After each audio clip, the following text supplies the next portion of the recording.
April 25th, 1975. Three black Chevrolets pull up quietly outside the Joint General Staff compound in Saigon. No sirens, no blinding headlights, just the dark and a suffocating silence. A tall man steps out of the lead car. Thomas Polgar, CIA Station Chief for South Vietnam, looks up at the two-story villa where one of the most powerful men in the entire country is currently waiting. Inside the living room, General Trần Thiện Khiêm sits in his usual leather chair. An untouched glass of cognac rests right in front of him. His hand, the same hand that signed countless military orders and held the fate of a regime, is shaking slightly. Not out of fear, he just knows this is his final hour on this soil. The very land he fought for, plotted over, manipulated, and essentially ruled for the past 30 years. Hurried footsteps echo from the kitchen. The old cook, a woman who served his family for nearly 20 years, runs out, tears streaming down her face. He looks at her, his voice suddenly hardening like the old battlefield commander he was.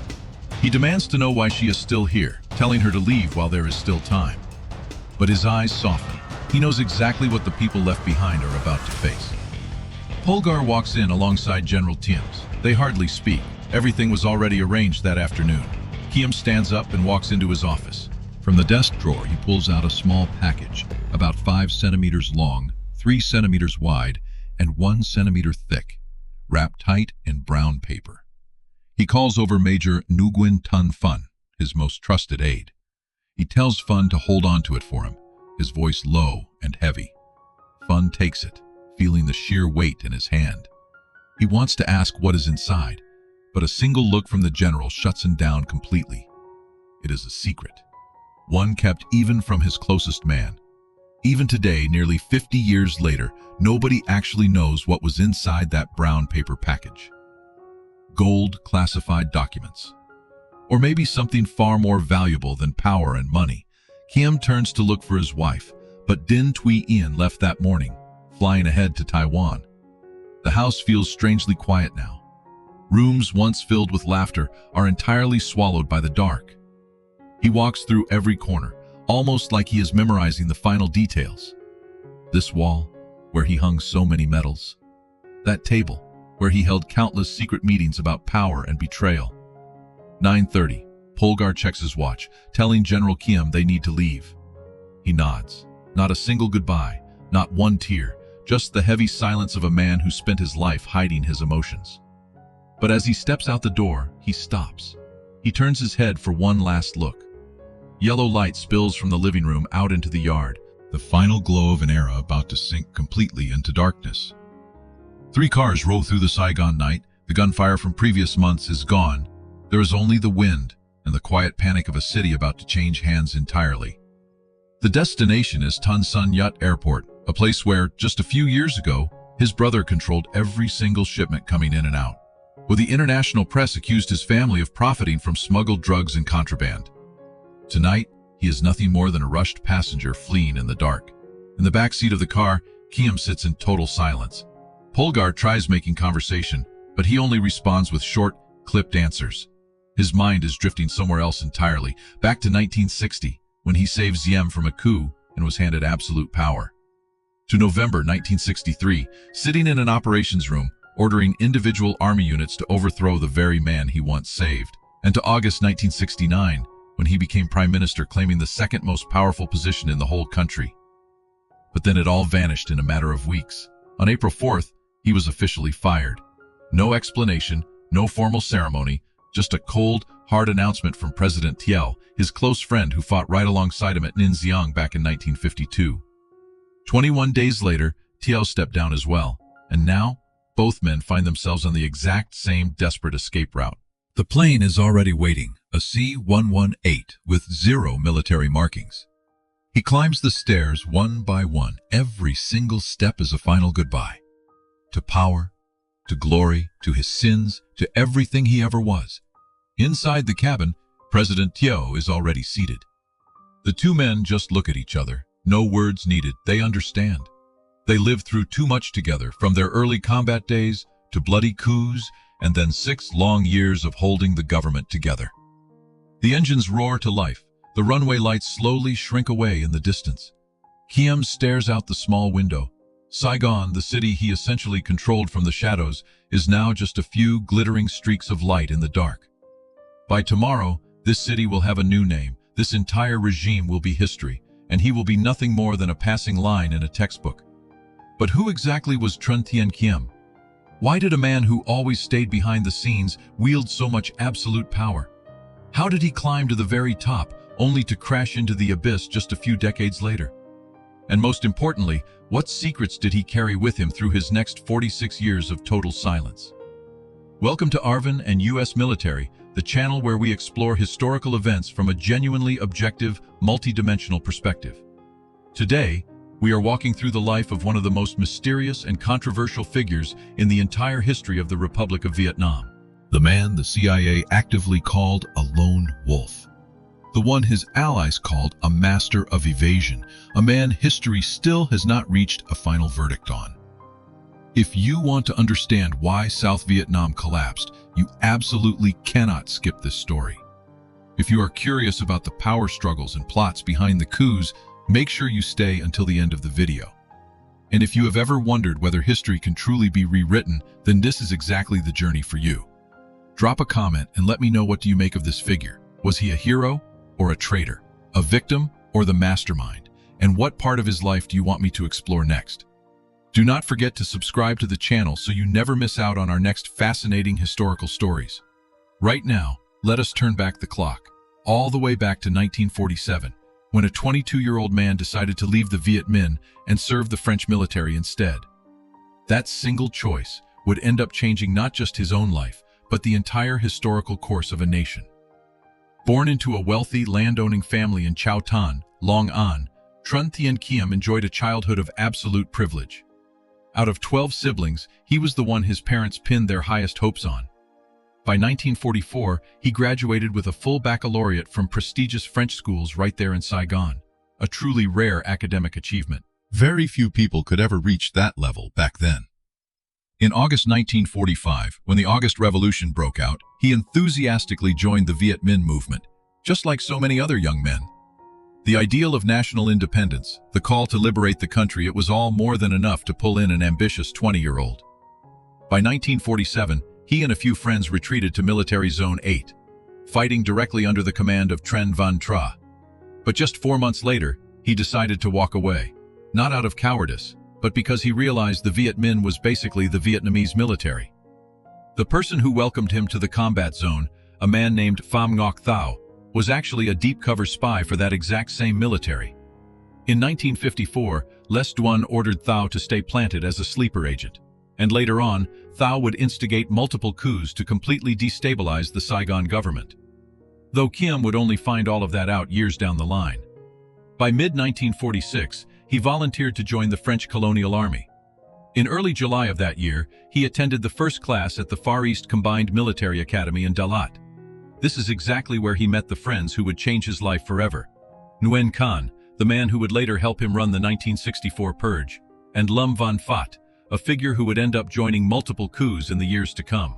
In early July 1947, he graduated with the rank of warrant officer.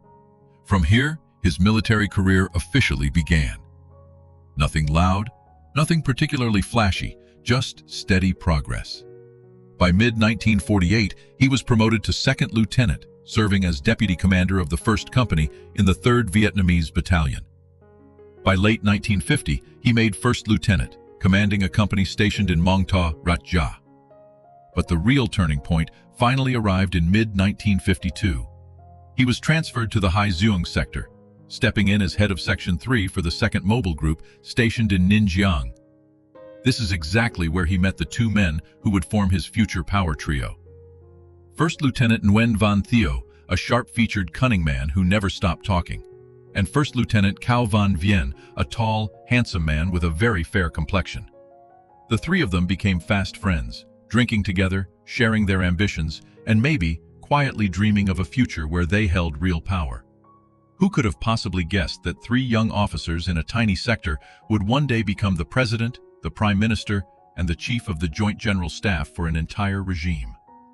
In August 1953, he officially handed his post over to Captain Vuong Van Dong, the exact man who would later lead the failed coup of 1960. He then moved over to the 3rd Mobile Group stationed in Ninh Bình. When the Geneva Accords were finally signed in 1954, he and his entire unit relocated straight to the south. By the end of that year, he was promoted to Major.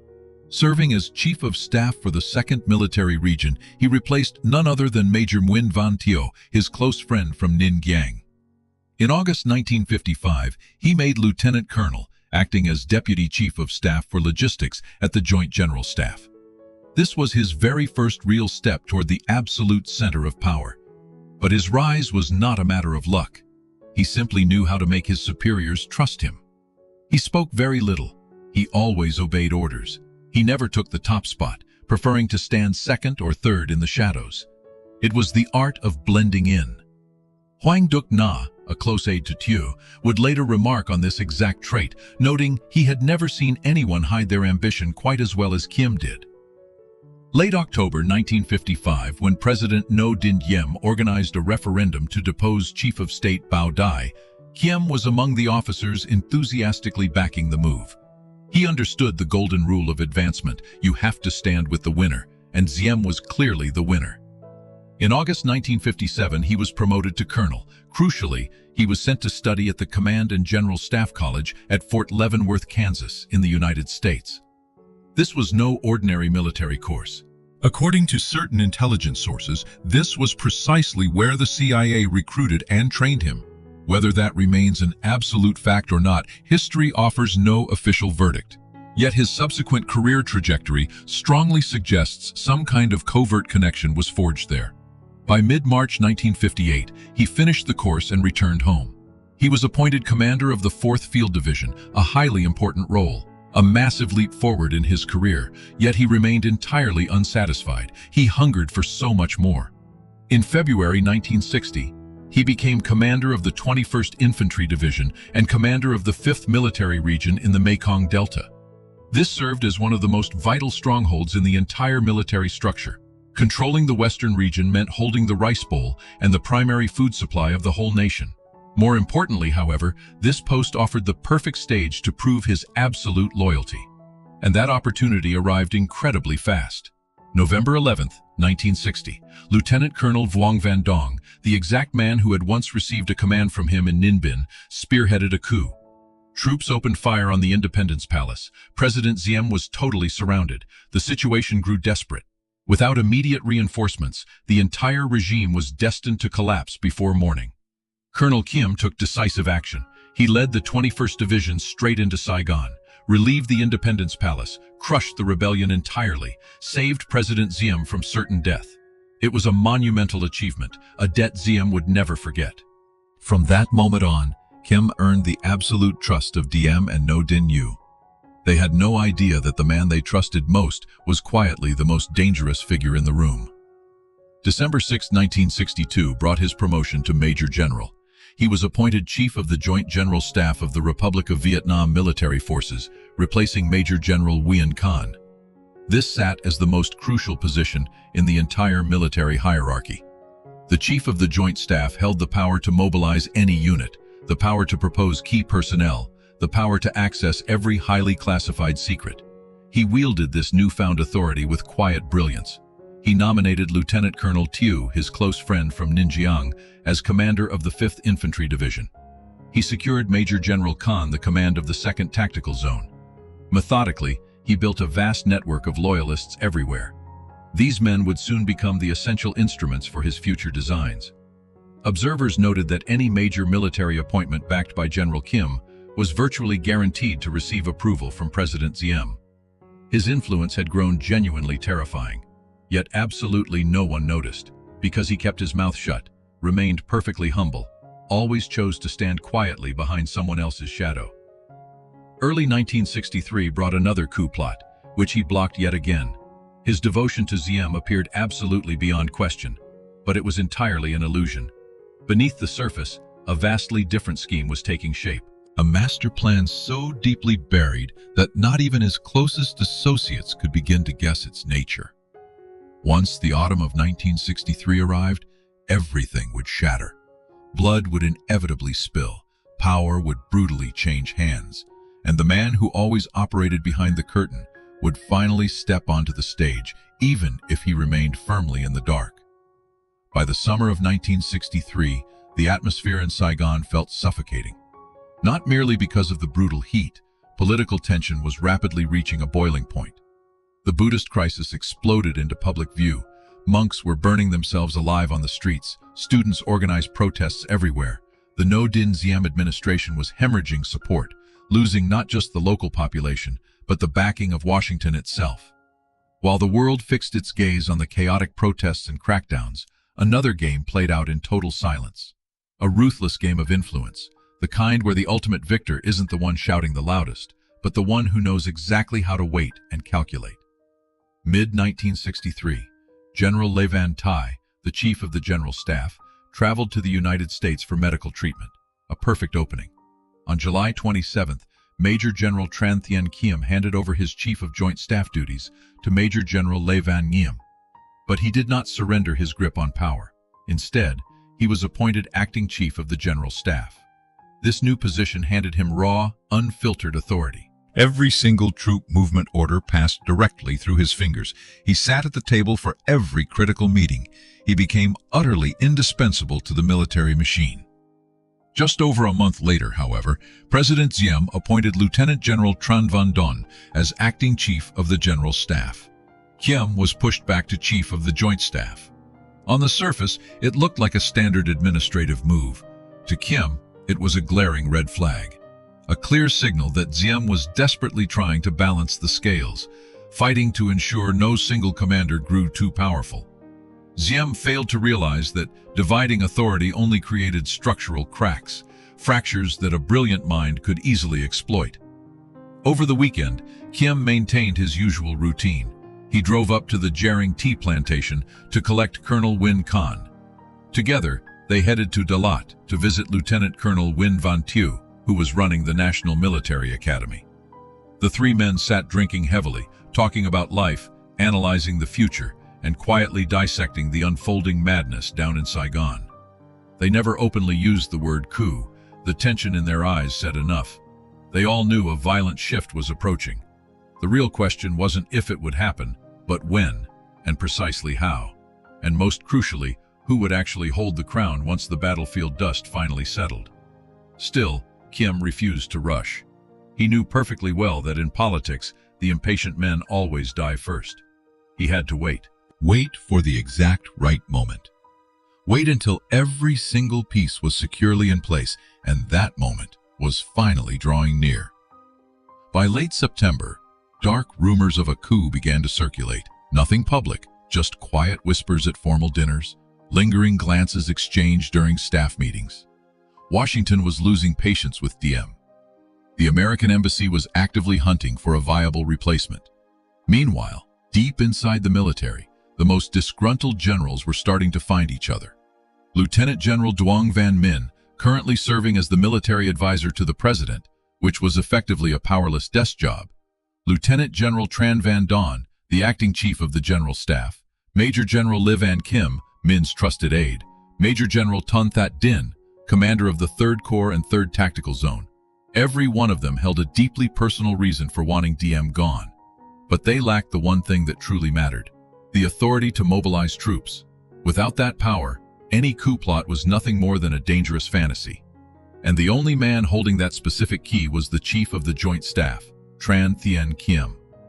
General Minh made a highly cautious approach. No direct conversations, just a series of accidental encounters, carefully phrased probing questions, and silent mutual assessments. When Minh finally asked how Khiêm truly felt about the current regime, he was completely stunned by the answer. Khiêm was already plotting a coup alongside Nguyen Khan, an incredibly fascinating twist. Two entirely separate factions sharing the exact same goal, completely unaware of each other's existence. But now that the secret was out, they faced a choice: cooperate or compete. The answer was obvious. Joining forces drastically multiplied their odds of success. Just like that, a lethal alliance was forged. Yet the individual roles within this dark alliance varied wildly.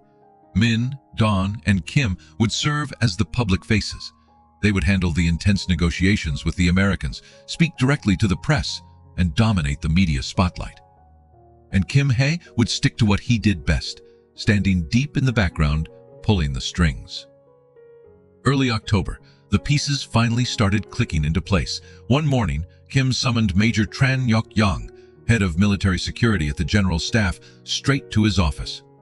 Yang was a man he implicitly trusted, the exact kind of operator he needed for what came next. "A coup is coming," he stated bluntly, his voice low but razor-sharp. "Nyo Din Yu has reached out to the military. We cannot let this continue." Yang was stunned, not by the news of a rebellion, everyone saw that coming, but because the man delivering the warning was the chief of the Joint Staff, the one man President Ziem trusted above all others. "I have already secured the backing of most of the generals," Kim continued. "General Khan and Colonel Thieu are in full agreement. Now you need to prepare." Yang nodded quietly. He understood the assignment perfectly. Maintain absolute security during the transfer of power, prevent any fatal information leaks, and above all else, guarantee that anyone who might interfere gets neutralized at precisely the right moment. October 20th, Kim ordered Jiang to meet with Colonel Do Mao, the director of military security. "Nu wants to arrest you," he warned Mao. "You had better vanish for a few days." Mao instantly grasped the gravity of it. He knew Nu's paranoid temper far too well. Once suspicion set in, mercy was off the table. Mao disappeared from Saigon that very night, another dangerous obstacle removed from the board. Mao harbored a lingering loyalty to Ziem. Leaving him in play meant he might stumble onto the plot, but now the path forward was totally clear.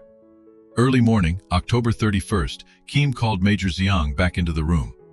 "Go with Colonel Nguyen Huco down to Mi Tho," he said, handing Zhang an urgent dispatch. "Transfer the command of the 7th Division from Colonel Dam directly to Colonel Ko, and get it done before noon." This was the pivotal move. The 7th Division was stationed down in the Mekong Delta. If they marched on Saigon to rescue Ziem, the entire plan would collapse. But if Ko Kim's man took command, the 7th Division would hold their ground, maybe even block other units moving up from the west. Zhang and Ko set off. They arrived in Mi Tho. The handover happened in total silence. No formal ceremony, no farewell dinners, just cold orders. And Colonel Dam, fiercely loyal to Ziem, was stripped of his command right before the fateful day.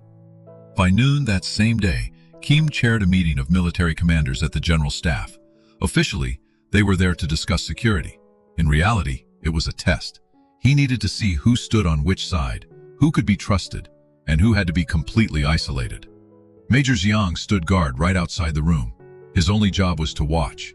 If anyone pushed back against the coup, Zhang would detain them one way or another. Luckily, or perhaps because Kim had planned it all so perfectly, not a single commander voiced any open resistance. After the meeting, Captain Young General Min's bodyguard went rogue and arrested Colonel Li Kwang Tung, the Special Forces commander. This was a massive mistake. Moving too early could expose the entire plot. Nyung even tried to grab Colonel Chao Van Vien and Le Van Tu next, but Major Zhang stepped in and stopped him. He laid down the law. "General Kim says we do not touch those two yet." Vien and Tu walked free, but Tung did not. He simply knew way too much about the internal security apparatus. Letting him live was a massive risk, and in the brutal world of politics, risks are usually handled in the most permanent way possible. Around 2 in the afternoon, Captain Le Quang Tru Tung's younger brother rolled up to the General Staff gates with a Special Forces company and 4 tanks. They came to rescue Tung. Instead, Captain Nung walked outside and calmly ordered Tru to report directly to General Kim. Tru actually trusted him. He figured General Kim, a man known for his loyalty to Ziem, would absolutely help save his brother. But as soon as he stepped inside, the heavy door clicked shut behind him. Tru never walked out again. A heavily armed Special Forces company suddenly had no commander. 4 tanks sat entirely useless. A major potential threat was quietly neutralized. All of these moves played out in total silence. No shouting, no sudden gunfire, just brief orders passed over the phone, quiet meetings in the shadows, and purely cold decisions. And right at the center of it all sat one man in his office, sipping tea, directing the entire operation like a grand master at a chessboard. On the afternoon of October 31st, with the pieces finally in place, Kim called Colonel Nguyen Huco down in Mi Tho. He told him to block all reinforcements moving from Region 4 toward Saigon. Ko understood completely. The 7th Division would lock down every single highway. Not a single unit from the west would reach Diem in time. He then dialed Colonel Nguyen Van Thieu at the 5th Division. He ordered him to march on Saigon and lead the main assault against the Presidential Guard and Jialong Palace. Thieu did not ask a single question. Their shared history back in Ninjiang had forged absolute trust. The order was executed immediately. Next, he called General Khan in the 2nd Tactical Zone. He told him to take whatever measures necessary to stop anyone from the central region from entering Saigon. Khan agreed. The central routes were locked down. Finally, he called General Tree up in Region 1 with the exact same instructions. The northern approaches were cut off entirely. Saigon was now an island. No reinforcements coming in, no hidden escape routes leading out. Diem was completely surrounded, and he had absolutely no idea. Meanwhile, Generals Min, Dan, Kim, Niem, and Juan gathered at the General Staff headquarters. They sat in the conference room. They talked. They debated the strategy. But it was all just empty theater, because every single real order, every truly critical decision, was coming straight out of Khiem's office.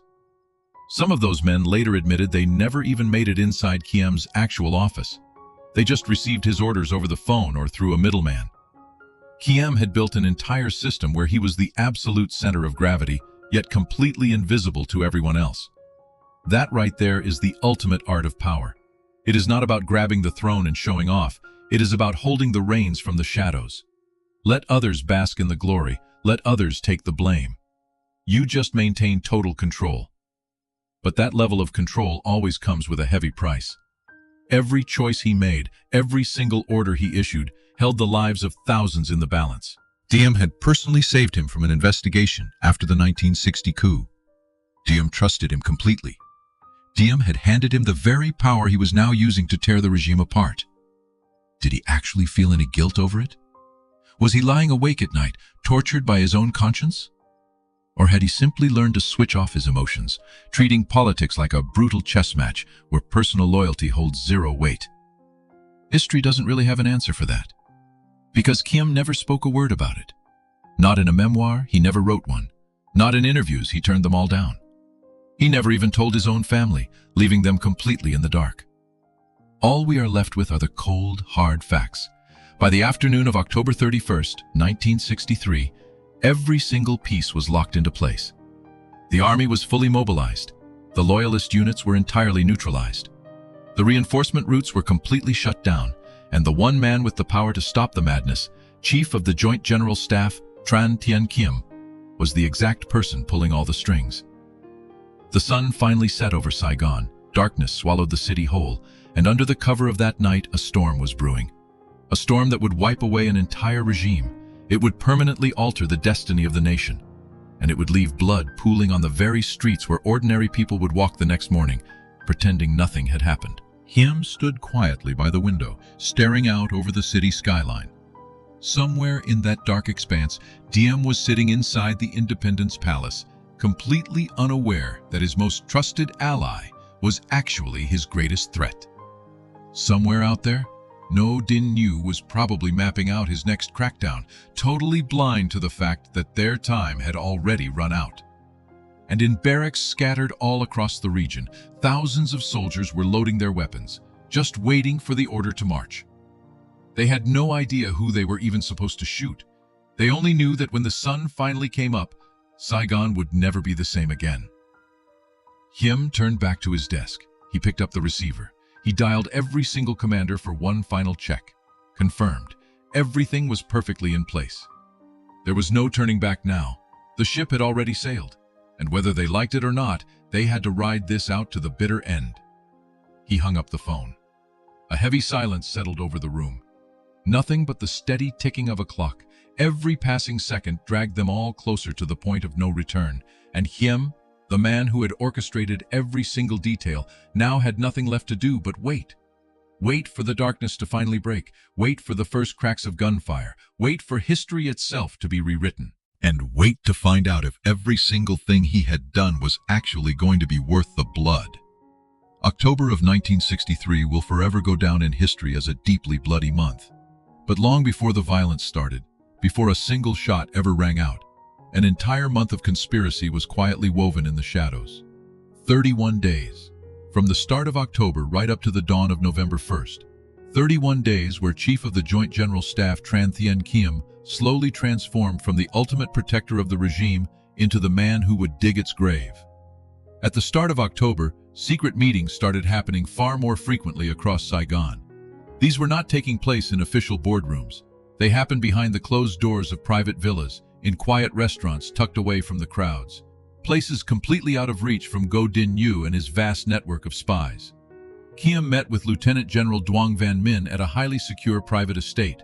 No secretaries allowed, absolutely no notes taken.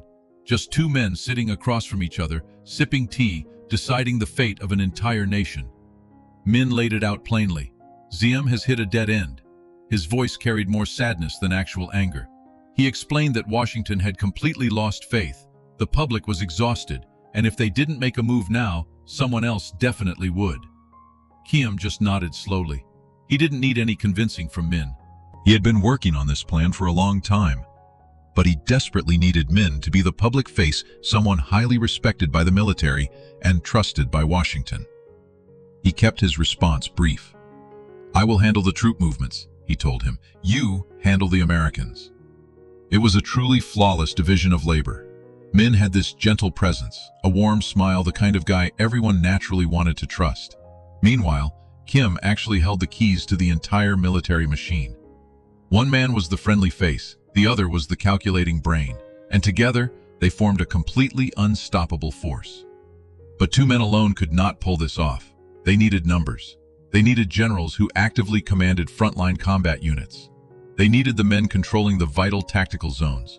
And most importantly, they had to be absolutely sure that no one was going to flip at the very last second. Khiêm set up a private meeting with Major General Tran Van Don, the acting chief of the General Staff. Don was incredibly sharp, well-educated, and French-trained, but that background also made him highly ambitious. He looked right at Khiêm and asked, "Who is going to lead when the dust settles?" Khiêm just gave a vague smile. He promised they would form a military council, a collective leadership, he assured him, where no single man would act as a dictator. It was an incredibly vague promise, but it was just enough to get Don on board. Because deep down, every single one of these men believed they would be the one holding the crown in the end. That is the fatal flaw of any alliance. Everyone has their own hidden agenda, only briefly uniting when it serves their immediate needs. He then met with Major General Van Khiêm, a man with a very complicated history with the No family. Diem had heavily suspected Khiêm of being involved in the failed 1960 coup. Khiêm only survived because Nu had personally vouched for him. And yet, here he was, fully ready to switch sides. Khiêm laid out his reasoning plainly. "They never trusted me to begin with. He figured that since they would always view him with suspicion no matter what he did, he might as well actually commit the crime." It was a strange kind of logic, but it made perfect sense. Khiêm took a mental note. In the brutal world of politics, a man with wounded pride is far more dangerous than a man who simply lost money. You cannot buy back someone's dignity. The only way to satisfy that kind of hurt is through absolute revenge. Finally, he sat down with Major General Ton That Dinh, commander of the 3rd Corps and military governor of Saigon. Dinh was the critical piece on the board. He directly controlled every military unit circling the capital. Without Dinh, the coup was totally impossible.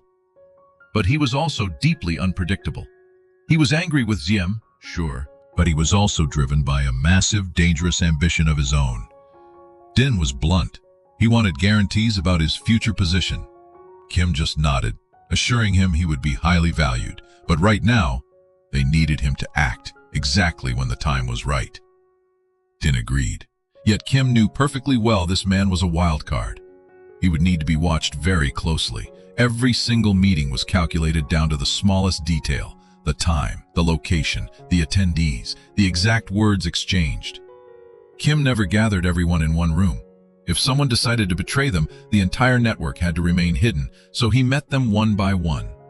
He told each person only what they strictly needed to know. The grand picture existed in only one place, his own mind.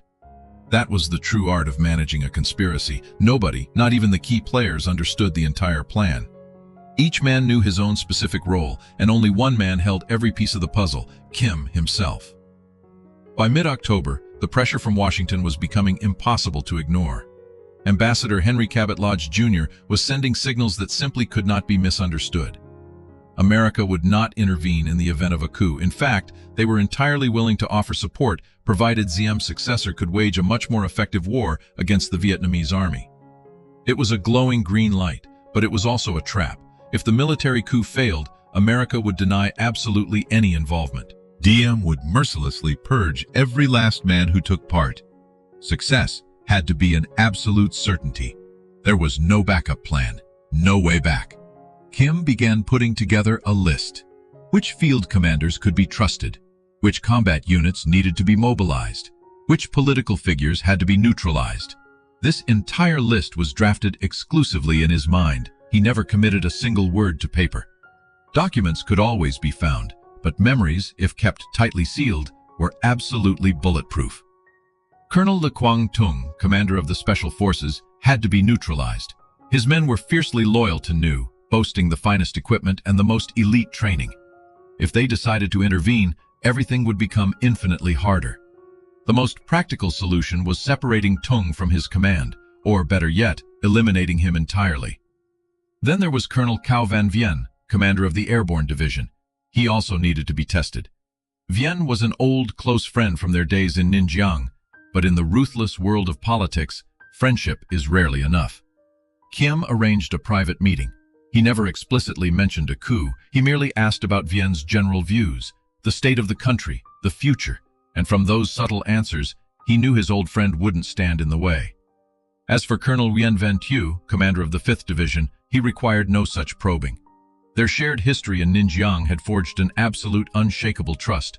Kim knew that when the hour struck, Thieu would do exactly what was asked of him. No questions, no hesitation, just flawless execution.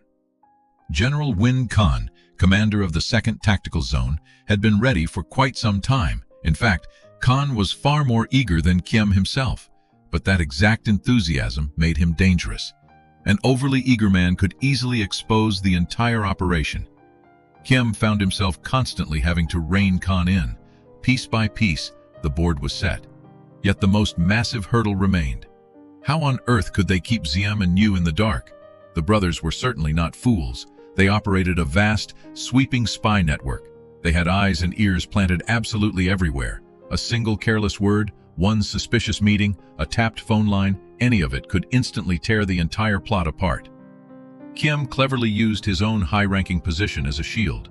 Whenever rumors of a coup began circulating, he was the one personally reporting them to Diem. If suspicions fell on a certain general, Kim ran the investigation, and every single time, he delivered reports designed to keep Diem completely at ease. He assured the president there was nothing to worry about, just baseless rumors. The military remained entirely loyal, and Diem believed him. After all, why would you ever suspect the man who had quite literally saved your life? Why doubt the officer who always appeared fiercely loyal? That was Diem's fatal mistake, placing far too much blind trust in a single person. There were absolutely no checks or balances in place, so when that trusted man finally turned, the entire castle came crashing down. On October 20th, Kim sent Major Jiang to warn Colonel Domao about Nu's alleged plot to arrest him. This was a calculated move. It saved Mao, but it also neatly removed a major threat. Mao was fiercely loyal to Diem. If he stayed around, he might stumble onto crucial clues. But if he suddenly vanished out of sheer fear of Nu, nobody would suspect a thing. And just like that, Mao fled. A potent threat evaporated. But far more importantly, it sent a glaring signal to everyone else. Nu was rapidly losing control, violently lashing out in all directions. That narrative deeply fed the growing resentment spreading through the armed forces. And military resentment was the perfect fuel for a coup. On October 27th, Kim held another private meeting with Major Jiang. This time, they didn't meet at the office. They chose a quiet, empty cafe. He told him straight up, the 31st is the day they finally make their move. Jiang simply nodded. Kim ordered him to draft a list of any officers who might cause trouble. When the hour struck, those men would be politely held back to enjoy a cup of coffee. That was just a polite way of framing it. In reality, they were going to be detained. No violence, no dramatic shouting, They simply wouldn't be allowed to leave the Joint General Staff headquarters until the dust had settled. It was a rather civilized way to completely neutralize the opposition. On October 29th, Khiêm executed his final move before 0 hour. He personally called every single key commander. He didn't breathe a word about the uprising. He merely confirmed they would all be present at headquarters on the morning of the 31st for a routine security briefing. Every single one of them agreed. Nobody suspected a thing. The night of October 30th, he didn't sleep a wink. It wasn't out of fear. It was because he had to double-check absolutely everything, every tiny detail, every conceivable possibility, every fatal risk. His mind held a massive, sprawling map. Every military unit was a point on that map. Every field commander was a moving arrow. And he had to guarantee that when those arrows finally launched, they would all perfectly converge on the target. The 5th Division advancing from Bien Hoa into Saigon right on schedule. The 7th Division locking down the western routes absolutely flawless. The Special Forces entirely neutralized. The Presidential Guard Brigade hit with overwhelming force. Both the Independence Palace and Jialong Palace completely surrounded. There could be 0 avenues for escape. Everything had to flow together like a perfectly tuned orchestra. One wrong note, and the entire symphony would collapse into chaos. And in this deadly game, chaos meant total disaster. It meant completely useless bloodshed. It meant every single man involved would be violently purged. He stood up and pushed the window open. The Saigon night breeze drifted in, carrying the faint, sweet scent of milkwood flowers. The city was still at peace, the streetlights glowing softly, the citizens sleeping deeply, completely unaware. Nobody had the slightest clue that in just a few short hours, this sprawling city would become a war zone. His thoughts drifted to Diem, the very man who had saved him from a dangerous investigation back in 1960, the leader who had placed absolute faith in him. Now sleeping soundly inside the Independence Palace, entirely unaware that his most trusted confidant had become his most lethal enemy. Was this an act of brutal betrayal, or simply a harsh necessary choice? Khiêm asked himself the question, then immediately shoved it aside. In the brutal arena of politics, personal morality could never outweigh the survival of the nation. And if Diem was no longer serving the country's best interests, his removal wasn't just an option. It was an absolute inevitability. At least, that was how Khiêm justified it to himself. Dawn finally broke on October 31st. The Saigon sky was still pitch black, but Khiêm had been awake for hours. He dressed sharply in his crisp military uniform. He stared into the mirror one final time. His expression gave absolutely nothing away. No nervous twitch, no lingering anxiety. There was only the icy calm of a man who was ready for anything. He stepped out of his house, climbed into his car, and drove straight to headquarters. Everything appeared perfectly normal. The guards stood proudly at the gates, the staff went about their daily routines. Nobody realized that right beneath this quiet, everyday surface, a massive political earthquake was about to tear the country apart. 12 noon exactly, the briefing began. The regional commanders were all present and accounted for. Khiêm took the lead, discussing the broader security situation, the latest activities of the Vietnamese army, and the upcoming combat strategies. It all felt completely routine. Yet as he spoke, his sharp eyes carefully swept across every single face in the room, quietly observing, calculating, gauging who was solid and who might still pose a risk. The briefing concluded and the officers began filtering out, but Major Jiang politely invited a select few to stick around for some coffee. None of them refused. They had absolutely no idea that this simple cup of coffee was designed to trap them right there until the coup was over. 2 in the afternoon, Captain Jung moved in and arrested Colonel Tung. This was the opening strike. From this exact second, there was absolutely no turning back. The dice had been rolled. Their ultimate fate wouldn't be decided by sheer willpower anymore, but by exactly how the pieces crashed together. Meanwhile, inside his private office, Major General Trần Thiện Khiêm sat in total silence. His hand rested heavily on the telephone. He was entirely ready to issue the critical orders the second they were needed. His face remained locked in that familiar, quiet calm. But inside his mind, thousands of rapid calculations were flashing like lightning. The stage was entirely set. 31 agonizing days of plotting. 31 days of flawless, cold calculation. And now, in just a matter of hours, The entire world was about to find out if this massive gamble would end in triumph or absolute ruin. He stared quietly out the window. The sun was dipping low in the west. Shadows were already creeping across Saigon. And trailing right behind that darkness would come the crack of gunfire. There would be blood. There would be devastation. It was the violent end of one fractured era and the bloody birth of something completely new. An era where he, Trần Thiện Khiêm, would stand as one of its primary architects. 1:30 in the afternoon, November 1st, 1963. The very first shots echoed across the dusty outskirts of Saigon. It wasn't the crack of a hunting rifle. It wasn't early fireworks. It was the heavy thunder of M113 cannons rolling hard into the city limits. The coup was officially underway. Yet back inside his quiet office at headquarters, Major General Trần Thiện Khiêm remained perfectly still. He didn't rush out to the balcony to watch the smoke. He didn't scream dramatic orders into a radio. He simply sat there, right beside the telephone, completely motionless, just waiting for every single moving piece to lock into place. The telephone suddenly rang. He picked up the receiver. The 5th Division was exactly in position. Colonel Nguyễn Văn Thieu's voice sounded almost unnervingly calm on the other end. No panic, no tension. He was just delivering a status report like it was a completely standard training exercise. Good, Khiêm told him sharply. He ordered them to push hard against the Presidential Guard Brigade and to crush their resistance quickly. He hung up the receiver. Almost instantly, it rang again. This time, the call came from My To. Colonel Nguyen Hue Ko was on the line with his report. Every single route coming from the west had been completely choked off. No loyalist unit would be marching into Saigon today. Khiêm gave a slow nod. Even though the colonel couldn't see it, he ordered them to hold the blockade until further notice. He hangs up. It rings again. General Nguyen Khan from Nha Trang. Region 2 is secure. No unusual movements. Khiêm replies, hold position. Let no one from the central region intervene. Call after call, precise reports. With every update, the picture in his mind grows sharper. Everything is moving exactly to plan, like a well-oiled machine, gears turning in perfect rhythm. But outside his office, the atmosphere shifts completely. Generals Min, Don, and Kim pace the hallway. They are anxious, edgy, arguing loudly over every next move. Yet whenever a real decision is required, they have to call into Khiem's room.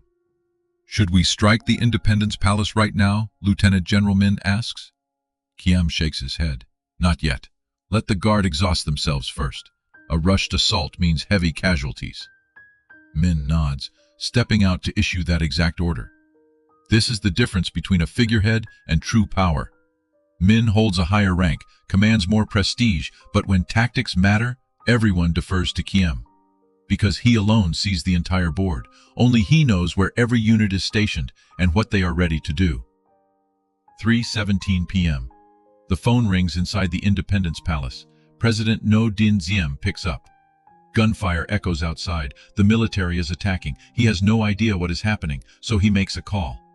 Not to Lieutenant General Min, not to Lieutenant General Don. He calls Major General Trần Thiện Khiêm. Khiem? What is happening? Diem's voice shakes with panic. Khiem stays silent. A moment heavily debated ever since. What did he feel right then? Guilt? Regret? Or just the absolute coldness of a man who had already decided? Mr. President, he says with a perfectly respectful tone, the army has risen up. The situation is severe. He does not mention that he is orchestrating the uprising himself. He does not have to. Diem understands. When his most trusted man merely reports the situation instead of crushing it, everything is entirely clear. Khiem, are you involved too? Diem's voice drops to a near whisper. Khiem ignores the question. He just says, Mr. President, you should consider your safest exit options. Then he hangs up. That was the final phone call between them, the savior and the traitor, the benefactor and the betrayer. History will remember this brief conversation as one of the most tragic moments of the Republic of Vietnam. 4:30 p.m. Khiem calls Lieutenant General Min back. I propose we let President Diem and his advisor Ngo leave the country. We can guarantee their safety. Was this a sincere offer, or just a calculated political maneuver even today? Absolutely no one can say for sure. Min shakes his head fiercely. Too late, we press on. Don agrees. If we let them go, who guarantees they will not return with outside backing? Khiem stays quiet, but his eyes say it all. They want Diem erased completely. not just out of power, but gone from this country forever. Khiêm does not argue further. He knows that in hours like these, a collective decision is often far more dangerous than a solo one. Because when everyone shares the blame, absolutely no one feels truly responsible. 6 p.m. President Diem calls back. This time, he accepts. I agree to leave the country, but you must guarantee safety for my brother and me. Khiêm gives his word. I will ensure it. Yet when he brings this to Min and Don, they completely refuse. We cannot trust them, Don snaps. Diem has fooled us too many times. They cannot escape now. Min nods. Khiêm watches them. He knows exactly where this leads, but he stays quiet. Intervening now would only make him the next target for men blinded by power. 8 p.m. Something bizarre happens. Major General Trần Thiện Khiêm vanishes. Nobody knows where he went. Generals Min, Don, and Khiêm search everywhere without luck. Panic sets in. Is Khiêm playing both sides? Is he contacting Diem right now to flip the entire situation? Lieutenant General Min immediately sends Major General Lam Van Phat to assault Geelong Palace, where intel says Diem and Nu are hiding, but Phat hits a wall. He cannot find any troops to command, because every single unit was previously deployed by Khiêm, and with Khiêm gone, nobody has a clue what the next order is. This is Khiêm's ultimate power. He built a system where everything funnels through him. Without him, the entire machine paralyzes. Higher-ranking generals are forced to sit and wait. Armed soldiers have no idea what to do, because the real orders only come from one man. 8 p.m. Exactly 45 minutes after vanishing, Khiêm reappears. His expression is perfectly calm. Where were you? Min demands, nearly shouting. We looked for you everywhere. Khiêm gives a faint smile. I was exhausted. Just took a quick rest. The excuse is almost laughably simple, yet nobody dares question him. They need him too much. They need his authority. They need his absolute grip on the military machine. But what did Khiêm actually do during those 45 minutes? Later sources claim he secretly met with certain people. Maybe CIA agents, maybe Diem's loyalists, maybe both. But why? To negotiate? To guarantee himself an exit strategy if everything went south? Or to arrange a deal so deeply hidden that not even his closest allies would ever know? To this day, those 45 minutes remain a mystery. Khiêm never explained them, not in person, not in any records. And when he passed away in 2021, that secret went straight into the grave with him. 9 p.m. The dust settles a bit. The presidential guard is completely exhausted. The Independence Palace is still surrounded, but Diem and Nu are no longer inside. They had already slipped out through a secret tunnel early that morning, and are now hiding somewhere deep in the city. How did they escape? Who helped them? One theory claims Khiêm orchestrated the whole thing, that during his 45-minute vanishing act, he sent men to extract Diem and Nu, moving them to Ma Thuyen's house in Cho Lon. The goal? Maybe to protect them, or maybe to keep them completely under his thumb. But then, according to some, the plan shifted. Once word got out that Diem and Nu were at Ma Thuyen's, troops rushed in to arrest them. Yet the brothers had already slipped away. They headed to Father Tam's church in Cho Lon to pray. From there, they contacted the coup leaders, offering to surrender in exchange for their lives. Early morning, November 2nd, an M113 armored personnel carrier rolls up to pick up Diem and Nu. Who gave the order? The records are murky. Some say Min, others say Don. But rumors persist that Khiêm arranged the entire sequence, from sneaking them out of the palace to stashing them at Ma Thuyen's, all the way to loading them into that armored vehicle. If true, what was the endgame? To save them, or to guarantee they never slipped out of his control? We will never have the answer, because what happened next buried the truth completely. On the road from Cho Lon to the Joint General Staff headquarters, both brothers were murdered, right inside the armored car. How it happened varies. Some say gunshots, others say knives, or both. Who did it? Captain Nhung Min's own bodyguard was the prime suspect, but he never confessed, and he later died under highly mysterious circumstances himself. When the news of their deaths finally broke, how did Khiêm react? Nobody knows, because he showed absolutely nothing. No shock, no grief, no joy. His face remained as eerily calm as always, as if this were just another mundane event on an ordinary day. But deep down, what was going through his head? Had he predicted this bloody outcome? Did he try to stop it and fail? Or was this his master plan from the very start? These are the heavy questions that history still cannot answer.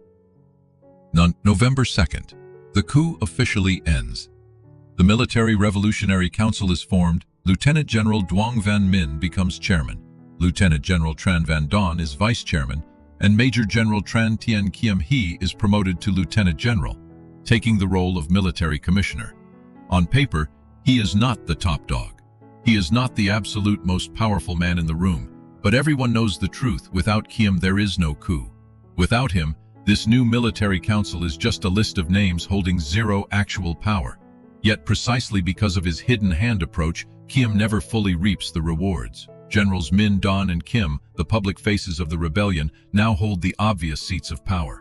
Meanwhile, Khiêm, despite carrying the heaviest load, gets sidelined as commander of the 3rd Corps and 3rd Tactical Zone, doubling as the military governor of Saigon. It sounds like a major role, but compared to Chief of the Joint General Staff, his former title, it is a massive demotion. He is pushed out of the inner circle, cut off from strategic decision-making, treated like a blunt tool that has simply outlived its usefulness. The reason the other generals fear him. They know if Khiêm keeps troop command, he will eventually overthrow them just like Diem. The safest play is isolating him completely.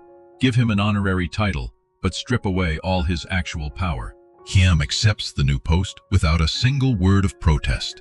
Outwardly, he remains completely loyal to the council. He keeps cooperating with Minh and Don. He maintains his signature, quiet humility. But internally, a new scheme is taking shape. Because you might fool Khiêm once, but nobody plays him twice. And those who betrayed him after using him are about to learn Trần Thiện Khiêm is not someone who simply forgets. The night of November 2nd. Saigon had finally fallen quiet, while the bodies of Diem and Nhu were hastily buried, and the coup generals were busy toasting their victory. Khiêm sat entirely alone in his District 3 villa. He was not celebrating, no drinks with his supposed allies. Instead, he just sat there, staring out the window, processing the sheer weight of it all, thinking about what had just happened, anticipating what was about to come, and planning exactly how to take back what was rightfully his. Those 48 hours had entirely rewritten history. Just 2 days were enough to end one political dynasty and usher in a brand new one. Yet those same 48 hours left behind an endless trail of difficult questions. Questions about basic morality, about shifting loyalties, about the true, staggering cost of absolute power, and whether the ends actually justified the brutal means. Khiêm bothered answering none of those questions. He knew just one thing in the ruthless theater of politics. The winner is never the man with the highest morals. The winner is simply the one who plays the smartest game. And this particular game was far from over. November 1963 ended in a mess of blood and bitter tears. December arrived carrying vague, fragile hopes for a better future. But for Lieutenant General Trần Thiện Khiêm, it became a month of sharp, painful realization. He learned the hard way that winning on the battlefield absolutely does not guarantee a victory in the political arena. The Military Revolutionary Council held meetings almost every single day. Lieutenant General Duong Van Minh occupied the chairman seat. Lieutenant General Tran Van Don sat to his right, while Major General Le Van Kim sat to his left, and Lieutenant General Khiêm was relegated to the back row. Far from a place of honor, it was the literal seat of the sidelined. During these sessions, Minh and Don would actively debate national policy. They argued over military reforms and the delicate relationship with the United States. Meanwhile, Khiêm stayed completely silent. He offered no opinions and pitched zero plans. He just sat there, watching closely, mentally logging every tiny detail. Who agreed with whom, where the friction lay, and exactly which cracks could be exploited later. On the surface, he played the part of total submission, but deep down, a calculated plan was quietly taking shape. Because he understood a fundamental truth in politics, the man shoved to the margins today can easily hold absolute power tomorrow. You just have to know how to wait. And exactly when to strike. By mid-December, he arranged a private meeting with Major General Nguyen Khan at a very discreet restaurant. Khan was stuck in the exact same boat. Despite his massive role in securing the central region, the post-coup reality had pushed him to the sidelines too. Khan complained bitterly, "They used us, then just threw us away." He snapped that Minh, Don, and Khiêm truly believed only they were worthy of holding power. Khiêm gave a slow, deliberate nod and pointed out their fatal mistake. Khan looked over, visibly curious, asking what he meant. Flashing a very faint smile, Kim explained that the council thought power came from public prestige. In reality, real power stems entirely from controlling the military. And those generals had forgotten one crucial fact: they still had fiercely loyal men embedded inside key units. He was absolutely right. Over the previous 3 months as chief of the Joint General Staff, Kim had quietly slipped his closest allies into critical positions. Colonel Thiệu at the 5th Division, Colonel Ko at the 7th, Colonel Vien in the Airborne Division. These hardened commanders held zero loyalty to Min or Don. They answered only to Kim. Khan immediately asked what the plan was. Kim did not answer right away. He took a slow sip of tea, staring out the window. "Just wait," he finally said. "They are digging their own graves. We only need a little patience." And sure enough, the wait was incredibly short. The military council quickly began cracking under severe internal conflicts. Men pushed hard for democratic reforms. Don wanted to strictly fortify the military. Kim had his own entirely separate agenda. They spent their meetings trapped in endless arguments, openly attacked each other through the press, and constantly wrestled for political influence. Kim watched the entire circus unfold without intervening once. He knew perfectly well that when your enemies are busy destroying each other, the smartest move is to stand back and wait. Never rush into the fray. Because the guy who steps in too early is usually the first to die. By late December, he was handed a brand new assignment, a diplomatic trip to South Korea with a delegation led by Ambassador Pham Dang Lam. The official story was attending Lieutenant General Park Chung-hee's presidential inauguration, but Kim knew the actual reason. The Saigon generals simply wanted him out of the country so they could consolidate their power in peace. He offered absolutely no objections. He flew to Seoul, attended the inauguration, and rubbed shoulders with top Korean generals. More importantly, he carefully studied how Park Chung-hee, a military man who had taken control through a coup, was now running the nation. It was an incredibly valuable lesson on transforming raw military might into long-term political dominance. When he finally returned to Saigon in early January 1964, the landscape had completely shifted. The Revolutionary Council was plunging into a severe crisis. The public was growing furious over a collapsing economy. The army was spiraling into confusion without a unified command structure, and the generals, they were far too busy fighting over scraps of power to notice. This was exactly the window he and Khan had been waiting for. One night in mid-January, they met up again at Kim's private villa. Just the two men, sitting alone, with a heavy bottle of cognac. Khan stated clearly that it was time. Kim nodded in agreement but insisted it had to be fast and perfectly clean, zero time for anyone to react. The master plan was fully mapped out that very night. They called it an internal purge, a rather gentle term for what was undeniably a military coup. The core objective was straightforward: overthrow Min's ruling council, elevate Khan to supreme leadership, and secure a position of very real, unshakable power for Kim. But who was actually going to be the public face? The answer was incredibly obvious: Khan. He had a massive, outgoing personality, craved constant public validation, and desperately wanted to be center stage. Kim was the exact opposite. He vastly preferred lingering in the shadows, pulling the strings without any need for personal glory. The night of January 29, 1964, the plan finally went into motion. Army units commanded exclusively by Kim's loyalists began to advance across the city. There were 0 gunshots, not a single drop of bloodshed, just the heavy rumble of armored vehicles cutting through the dark and quiet tactical orders being relayed over telephone lines.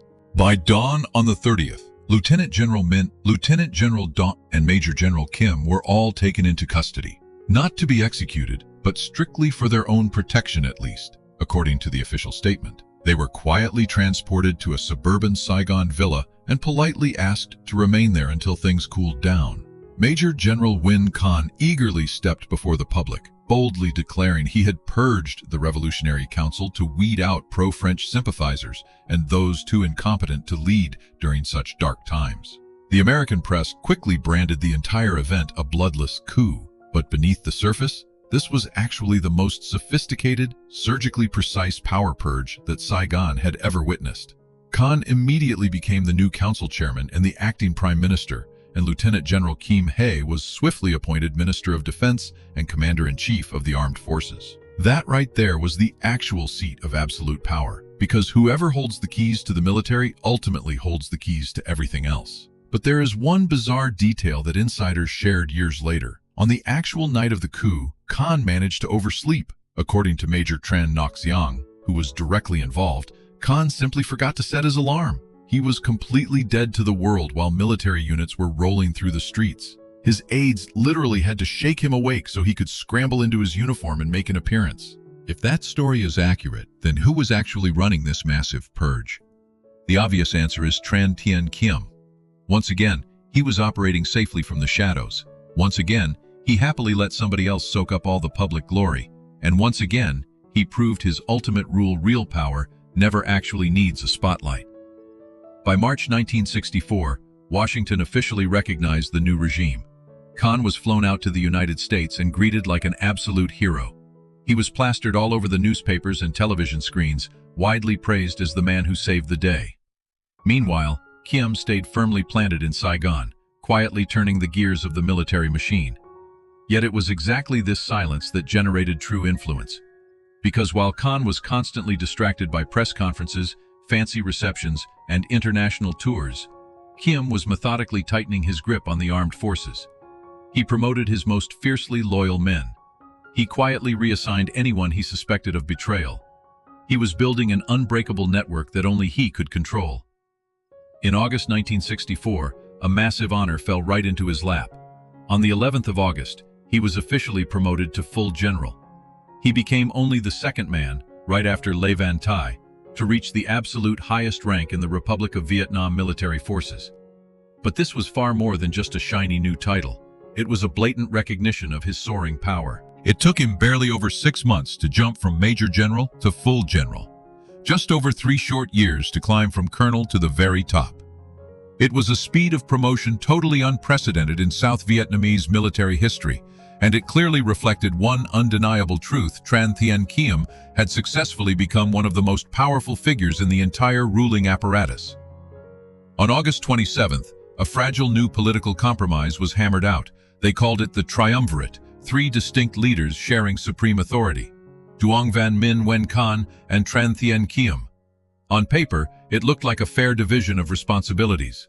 In reality, it was a volatile standoff between 3 rival factions and 3 massive egos, with each man utterly convinced he would be the last one standing.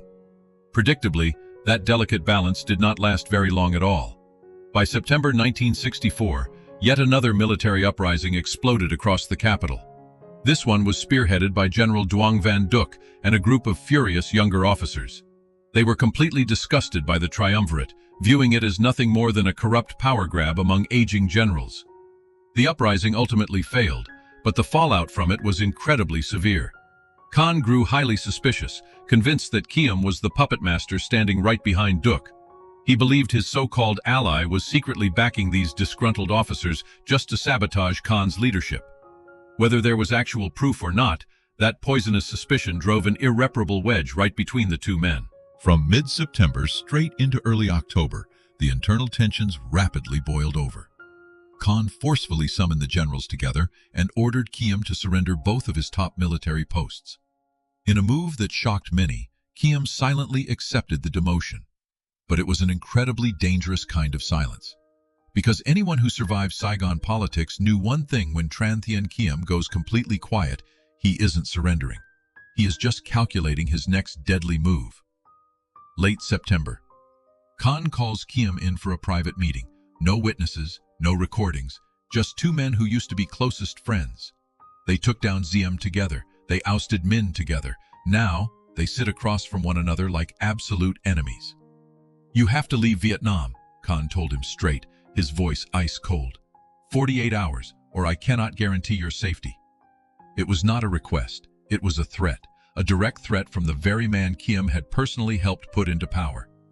Khiêm just looked at Khan. He did not get angry. He did not beg. Just a dead stare. "I understand," he said. Then he stood up and walked out. Not another word. Not a single flinch. But in his head, he made a vow Nguyen Khan would pay dearly for this betrayal. October 7th, 1964, General Trần Thiện Khiêm boarded a plane. Officially, he was leading a goodwill tour to the United Kingdom and West Germany. But everyone knew the truth. This was an honorable exile. Just a polite way to force him out of the country. The plane took off. He looked down at Saigon one last time. the city he used to run from the shadows, where he planned to build his entire legacy. Now, it was just tiny streaks of light fading under the wing. But this was not the end, just a sharp turn in a very long road. Trần Thiện Khiêm had already learned the hardest lesson in politics. Today's defeated man is often tomorrow's victor. You just need to be patient. You have to wait it out. Because in the game of power, absolutely nothing is permanent. October 24th, the tour ended, but he was blocked from coming back. Khan made him the Republic of Vietnam's ambassador to the United States, a highly prestigious title, yet merely a clever trick to keep him far from Saigon. He took the post, settled in Washington, lived in a gorgeous villa, went to diplomatic dinners, and shook hands with American officials. On the surface, a model ambassador. But underneath, he was quietly keeping his lines open to his loyalists back in Saigon. So he waited, biding his time, waiting for Khan to mess up, waiting for everyone else to finally see that without Khiêm, Khan was really nothing but a coward. That moment would come, very soon. November 1964, Washington felt bitterly cold compared to Saigon. And not just the weather, it was the deep isolation of an exiled man. General Trần Thiện Khiêm sat in his embassy office, staring out at the snow-covered streets, thinking about the tropical heat he was forced to leave behind. But he did not have much time to feel sorry for himself. From day one in Washington, he started plotting his revenge, not with bullets, with something far more lethal: pure information and political influence. Every single day he received secret intelligence from Saigon, completely off the books, passing through private backchannels only his inner circle knew about. Colonel Thiêm sent updates on the 5th Division. Colonel Ko reported on the 7th. Colonel Vien tracked the airborne. They all remained fiercely loyal to Khiêm, never to Khan. Reading those dispatches, he saw it clearly. Khan was stumbling. His biggest blunder was hoarding too many titles: Chairman of the Military Council, Prime Minister, Defense Minister, Commander-in-Chief. Nobody can juggle 4 massive jobs at once, and when the cracks showed, the resentment started to build. His second mistake was craving the spotlight. Khan plastered himself across the papers daily, spoke on the radio every single week, hosted massive public rallies, but all that exposure just bred new enemies. Because in the military, guys in uniform really hate a general who acts like a movie star. The third mistake, and the most fatal, was pushing out the actual talent. Min was completely sidelined, Don was isolated, and Khiêm was exiled. Now, Khan was surrounded entirely by weak yes-men, flatterers who would nod along but never dared to tell him the hard truth. Khiêm watched all of this unfold from an ocean away. He knew it was time to strike. Not directly, though. He would work through proxies, through sudden military uprisings that looked spontaneous but were completely orchestrated from the shadows. December 1964, the first uprising kicked off, driven by young left-leaning officers demanding actual democratic reform. The coup totally failed, but it successfully fractured Khan's reputation for the very first time. February 1965, a second mutiny, led by Colonel Pham Ngoc Thao and Lieutenant General Lâm Văn Phát. They hit government compounds, demanding Khan step down. This one failed too, but Khan had to deploy almost his entire military force just to crush it. Were these revolts tied to Khiêm? There was zero hard proof, but the red flags were everywhere. Pham Ngoc Thao, the mastermind behind the February strike, went way back with Khiêm to Zone 8 in 1947. And Lâm Văn Phát was Khiêm's old classmate from the Dalat Military Academy. Plus, whenever the dust settled on a failed coup, the same rumor always surfaced. If they had actually won, the man replacing Khan would not be the mutineers. It would be Trần Thiện Khiêm, proving that even in exile, he was still the backup plan a lot of powerful people desperately wanted. Over in Washington, Khiêm kept his mouth firmly shut about the chaos. He didn't back the rebels, and he didn't condemn them. He just stayed perfectly quiet, and that silence only amplified his leverage, because in politics, the guy sitting quietly in the corner is usually deadlier than the one screaming. By June 1965, Saigon was spiraling out of control. A faction of younger generals led by Nguyen Cao Ky and Nguyễn Văn Thiệu made their move for power. They argued the old guard like Khan, Min, and Khiêm had failed. It was time for fresh blood to take the wheel. Khan desperately tried to cut a deal. He offered to share control. The younger generals flat out refused. They wanted him gone for good. Finally, in mid-June, Khan was forced to resign. They made him an ambassador at large, a totally hollow title, purely designed to shove him politely off the political stage. When the news broke, Khiêm was sitting at his desk in Washington. He did not smile. He didn't pop any champagne. He just gave a slow nod, like he was checking off a box he had drawn months ago. Finally, the day had actually come. Nguyen Khan, the guy he used to drink with back in Dalat, his partner in tearing down Ziem, his ally in crushing Min, now ousted by the exact same playbook he had used on everyone else. That is just the brutal gravity of power. The one holding the knife today gets stabbed tomorrow. But for Khiêm, watching Khan fall was only phase 1. Phase 2 was getting back to Saigon. Not crawling back as a disgraced exile begging for a pardon. He wanted to be invited. October 1965. His term as U.S. ambassador finally ran out. But Nguyen Cao Ky, now the prime minister, wanted him nowhere near Saigon. Ky knew perfectly well that with Khiêm's massive network, letting him come home meant inviting a direct threat. So Ky floated a polite little offer. Khiêm could be the ambassador to Taiwan. It was a high-level post and highly strategic for Saigon, but more importantly, it kept him just far enough away to stop him from messing with domestic politics. Khiêm took the job, no pushback, no complaints. He flew to Taipei. He took the grand villa, the official car, and all the plush perks of being an ambassador. But deep down, he knew the truth. It was just a second exile. A little closer to home than Washington, sure, but an exile all the same. Yet being closer had its perks. From Taipei, he could easily reach into Saigon. The phone lines were clearer, the flights were faster, and crucially, he could finally sit face to face with his loyalists whenever they slipped into Taiwan for official business. He kept these reunions incredibly quiet, never at the embassy.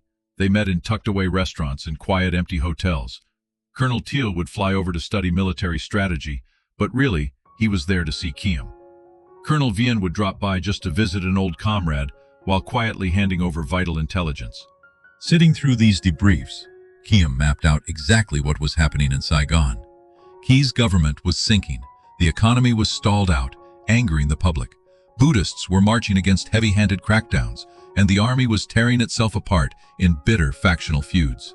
But the most crucial piece of the puzzle, his old friend from Nanyang, Nguyễn Văn Thiệu, was quietly stacking power. Moving from colonel to brigadier general, then to major general, rising from division commander all the way to corps commander. Thiệu was climbing the ladder, completely under the radar, but absolutely unstoppable. Then came September 1967, and the earth completely shifted. Nguyễn Văn Thiệu actually won the presidency. He beat Nguyen Cao Ky in a wildly disputed election, forcing Ky to settle for vice president, a shiny title with almost zero actual power. Hearing the results, Khiêm knew his moment had finally arrived. Thiệu was a close ally he had personally promoted, a man who owed him heavily, and now, that man was president. If anyone could summon him home, it was Thiệu. Still, he did not rush it. He knew if he pressed too early, Thiệu might cave to pressure from Ky and the other generals. So, he just waited. Let Thiệu lock down his power. Let Ky bleed out his influence. He waited for the absolute perfect window. That window opened in May 1968, 3.5 years after being forced out of Vietnam. One day, the phone rang from Saigon. It was Thiệu voice on the line. Khiêm, come home. I really need you. That was it. No long explanations needed, no formal reasoning offered, just one simple sentence: I need you. And with that, Mr. Khiêm knew his long exile was finally over. In May 1968, General Trần Thiện Khiêm returned to Saigon. There was no grand welcoming committee, no celebratory banners, just a few cars waiting quietly at the airport, along with a small, subdued group of people. But standing right there among them was President Nguyễn Văn Thiệu. The two men embraced. They did not say much, just a firm pat on the shoulder, a look of quiet understanding. They had survived far too much together, from those early combat days in Nanyang to the bloody coup in 1963, through all the volatile highs and lows of political power, and now they stood side by side once again. That very same day, Mr. Khiêm was appointed Minister of Interior in the cabinet led by Prime Minister Tran Van Huang. This was not a military role, but it was an absolute linchpin within the government apparatus. The Ministry of Interior controlled the police force, local security networks, and the entire administrative system stretching across the whole country. He rarely spoke about those 3.5 years of exile. He never complained about the injustice of it all. He demanded no public revenge. He simply stepped into his new office and got to work. But everyone watching knew the truth. His silence was never about forgiveness. It was pure calculation. By early 1969, he was promoted to Deputy Prime Minister, taking direct charge of pacification. This was a very clear signal that Thiệu was gradually handing him genuine power.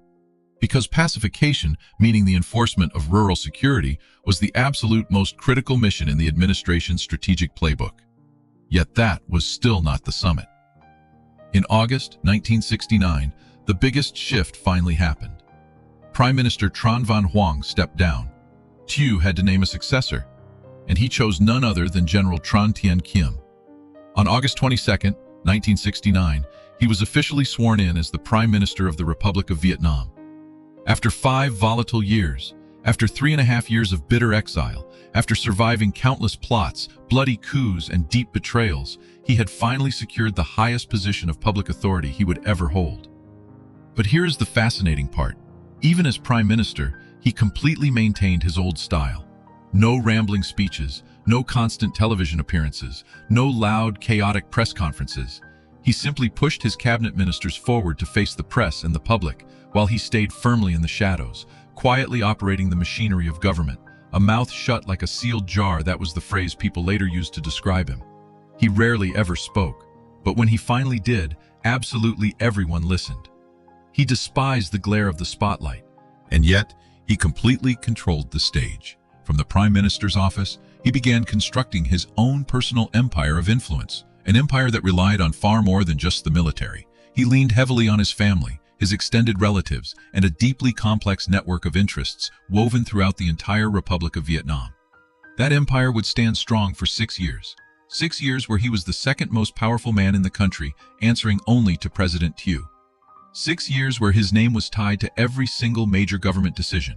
And 6 long years where endless accusations of fraud, abuse of power, and deep nepotism followed him like a shadow.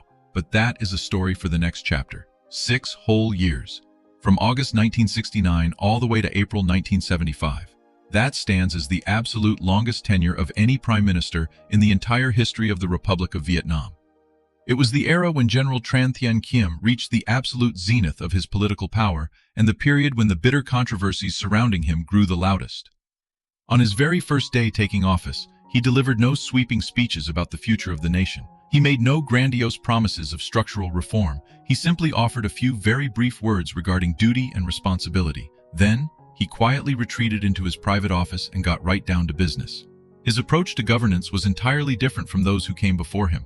He refused to hold regular press conferences. He never went down to the parliament floor to debate with lawmakers. He pushed his cabinet ministers out to handle all of that. He preferred to manage the heavy machinery of the state entirely from the shadows. Every single morning, he walked into his office at 7 sharp. He read the daily reports from various ministries, sat down with key officials, issued very brief, crystal-clear directives, and then went home right at 6 in the evening. He skipped the elite social galas. He avoided public events completely unless his presence was absolutely strictly required. He operated exactly like a corporate executive, one American official noted at the time, not like a politician. And that was exactly how he wanted it. He had zero desire to be loved by the public. He only cared about making the government machinery run with ruthless efficiency. But that smooth efficiency came wrapped in a system many condemned as blatant nepotism. His 3 older brothers suddenly found themselves holding incredibly vital positions. Trần Thiện Khiêm, the eldest, became Director General of Customs. Trần Thiện Phong, the second brother, was a colonel appointed as director of the Saigon commercial port. And Trần Thiện Nguyen III served as a highly placed colonel over at the Ministry of Defense. This was no coincidence. It was a calculated strategy. In a fractured society where genuine trust was incredibly rare, a man could only truly rely on his own blood. And Mr. Kim applied that rule without hesitation. Every major position that controlled the flow of money, the customs offices, the busy seaports, the tax bureaus, was handed directly to his relatives. The inevitable fallout, damning accusations from the international press started rolling in. By March 1972, the New York Times published a massive investigative piece. The headline was blunt. It declared that rampant corruption was sweeping South Vietnam, with Prime Minister Kim's family controlling all the most lucrative profit centers. The explosive article alleged that his two brothers controlled customs at Tan Son Nhut Airport and the major seaports, skimming huge profits off smuggled drugs and heavy contraband. A brother-in-law was abruptly made mayor of Saigon, yet another close relative was named director of the National Police. Together, they formed an ironclad web of money and power that choked the entire political system. Mr. Kim never once bothered to address those accusations directly. He called no sudden press conferences to clear his name. He mailed no angry rebuttals to the foreign papers. He simply stayed silent. Some critics took that heavy silence as a quiet admission of guilt, but others recognized it for what it really was, sheer contempt. He felt absolutely no need to explain himself to anyone. But were any of those explosive claims actually true? There was zero hard evidence presented in a courtroom. No official government inquiry ever concluded he was guilty. The entire narrative relied entirely on whispers from unnamed American investigators and shadowy press sources who were never formally identified. Yet one fact remained absolutely undeniable once he took the prime minister's seat. His family's standard of living skyrocketed. Their private villas grew vastly more luxurious. The cars parked outside became incredibly expensive. And most telling of all, when he finally fled Vietnam in 1975, the Western press casually described him as one of the wealthiest men among all 200,000 refugees. Where exactly did all that cash come from? A prime minister's salary is generous, sure, but it hardly builds the kind of fortune that lets a man live out 46 years of comfortable exile without ever working a day. So what was the real source? It remains a lingering question that, even today, has never been truly answered. Yet, looking past the endless allegations of fraud, there was another strange truth that almost no one noticed.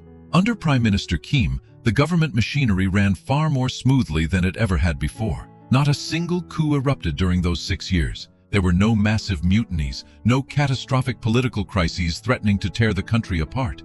The secret? Mostly, he was a master at balancing rival factions. He never let one single group grow too strong. He constantly rotated the high-ranking corps commanders so none of them had time to build their own dangerous power bases. He fractured the resources, ensuring enough people got a lucrative cut of the pie, which completely drained their motivation to rebel. It was a brutal art of governance, learned through years of quiet observation and ruthless practice. He did not read this in a textbook. He absorbed it through literal blood and bitter tears. He had watched Diem completely collapse from hoarding too much power. He saw Khan destroy himself through blind ambition. He had watched countless other hardened generals fall apart for 1,000 different reasons, and he made a vow he would never repeat those exact same mistakes. He refused to stand tall enough to become a visible target. He would not let greed breed an army of enemies. He would generously share just enough to keep the wolves satisfied. But he always held back exactly enough to maintain absolute control. By 1972, he took on the additional role of Minister of Defense after General Nguyen Van Vie was abruptly dismissed. He was now both the Prime Minister and the Defense Minister, gripping both the civilian executive branch and the entire military apparatus. It was a terrifying level of concentrated power that very few men had ever achieved in the turbulent history of the Republic of Vietnam, and yet, he never flaunted that immense power out in the open. He ordered no reckless public crackdowns. He avoided rounding up his political rivals in massive sweeps. He wielded his authority in a far more elegant way, quietly operating through back-channel security networks, a vast web of informants, and an iron grip on the state's financial pipelines. The New York Times actually described him as President Thieu's right arm, calling him the government's absolute most ruthless enforcer. He was the one who systematically crushed Thieu's political enemies. He was the man tasked with brutally shoving aside anyone loyal to Vice President Nguyen Cao Ky. He was widely known as the undisputed darling of the American embassy. The dynamic between him and Thieu over those 6 long years was incredibly fascinating. On paper, Thieu was the president, the undisputed head of state. But out in the real world, the two men quietly shared the throne. Thieu managed foreign affairs, public relations, and the grand, sweeping policies. Meanwhile, Khiêm handled the granular, day-to-day operations, quietly silencing their rivals and doing all the necessary dirty work. It was an absolutely flawless division of labor. Thiệu successfully maintained the shining image of a moderate, visionary statesman, and Khiêm, despite being deeply hated, remained exactly where he was, making sure the machine ran exactly how they wanted. Whenever someone became a problem, Thiệu never had to issue an order. He only had to glance at Khiêm, and Khiêm understood completely. In 1970, a massive economic crisis suddenly hit the country. Inflation exploded, food prices spiraled out of control, public anger boiled over, and dangerous street protests began to flare up. Mr. Khiêm immediately pushed through brutal austerity measures. He aggressively slashed public spending, he cranked up the taxes, and he clamped down entirely on market prices. These policies were deeply unpopular, yet they actually worked to some extent. Inflation slowed down, the economy finally stabilized, but all of this came at a heavy cost, a growing bitter resentment from the public toward the government. By 1971, he announced that 90% of the population lived in relative security. People immediately doubted that statistic. Everyone knew the army remained highly active across rural areas. Attacks were still a daily reality. So how could anyone possibly claim 90% safety? He never explained his math. He simply dropped the claim and let people argue. A year later, facing massive public backlash, the government scrapped most local elections entirely. Provincial and village officials would now be directly appointed by the regime, not elected.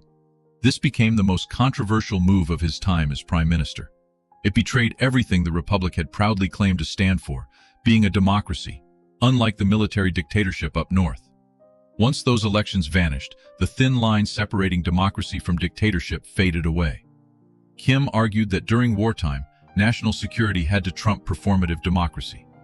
If enemy forces used local voting to infiltrate the system, the fallout would be catastrophic. But that logic fell completely flat, especially among intellectuals and university students. Anti-government protests exploded. Students flooded the streets demanding democracy. Buddhists rallied against violent repression. Journalists fought for free speech. And every single voice targeted one common enemy, the Thiệu and Khiêm administration. Khiêm did not flinch.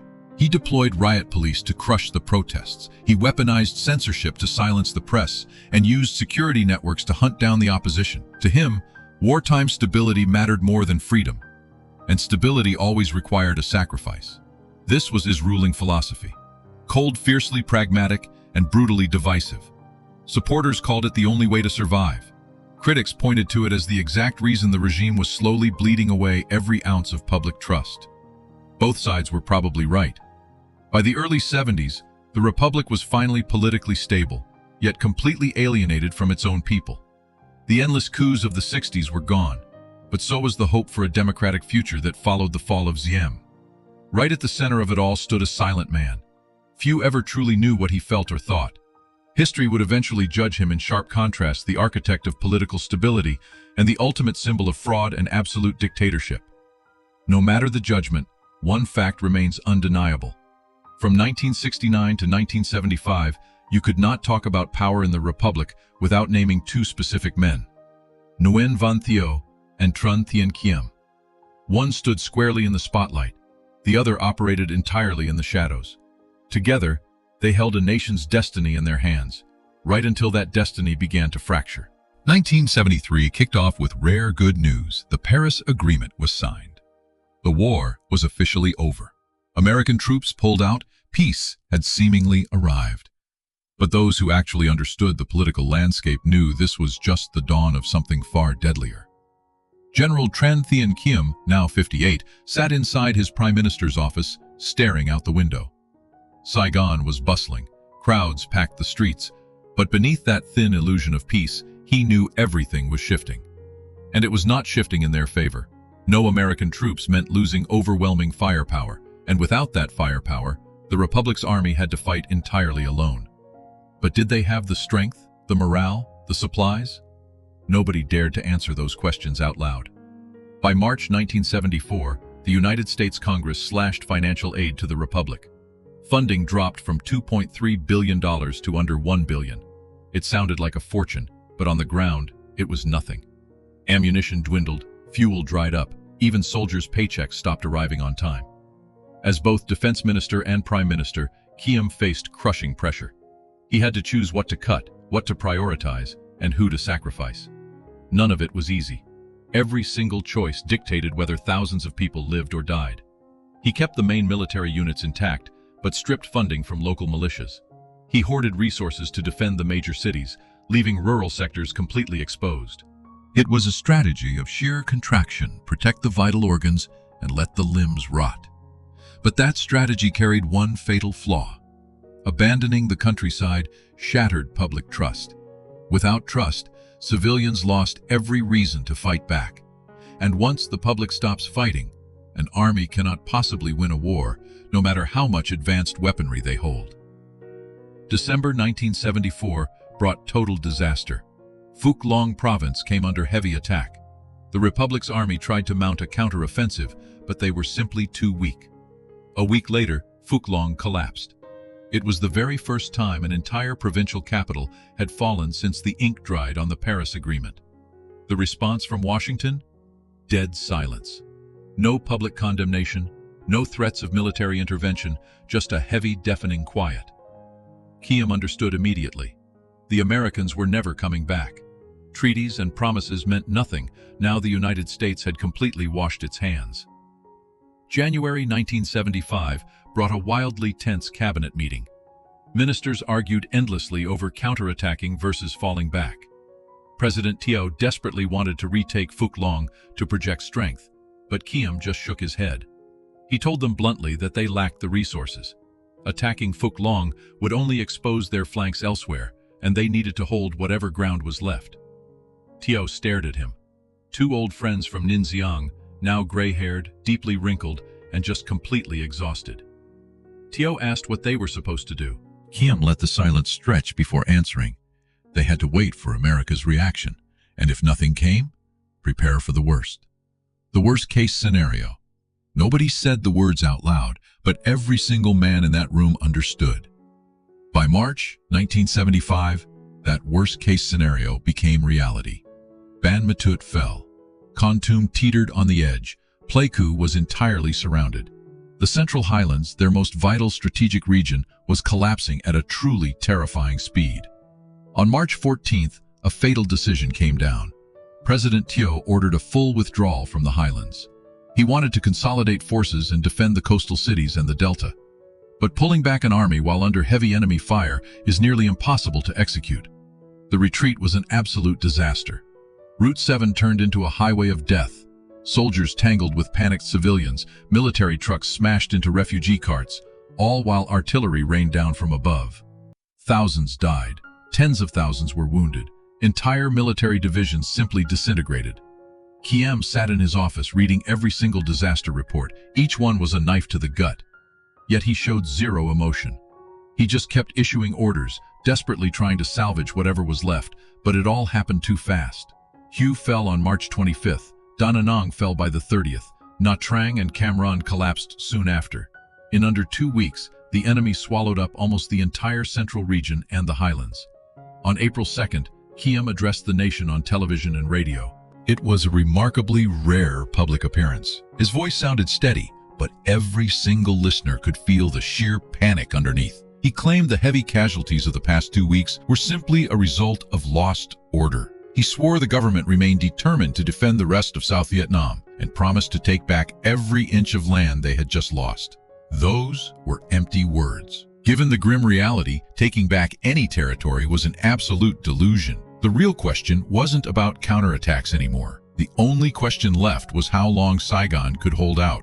2 days later, a massive shockwave hit. President Thiệu announced that Khiêm was officially fired as prime minister. No clear explanation given, no formal farewell ceremony, just one brief, cold announcement. The theories flew everywhere. Some believed Thiệu needed a scapegoat to calm the furious public. Others thought a political reshuffle might somehow win back Washington's support. And some figured the two men had simply developed a deep, toxic rift during those frantic final days. Whatever the real reason, the ending was the same. After 6 years as prime minister and 3 decades beside Thiệu, Khiêm was abruptly sacked. Just 26 days before Saigon completely fell, he formally stepped down on April 5th, but did not leave the government completely. He became a military advisor to Trần Văn Huynh, the man who replaced Thiệu. It was a purely honorary title with zero actual authority, but somehow he kept himself inside that inner circle. Those next few weeks were the strangest days of his life.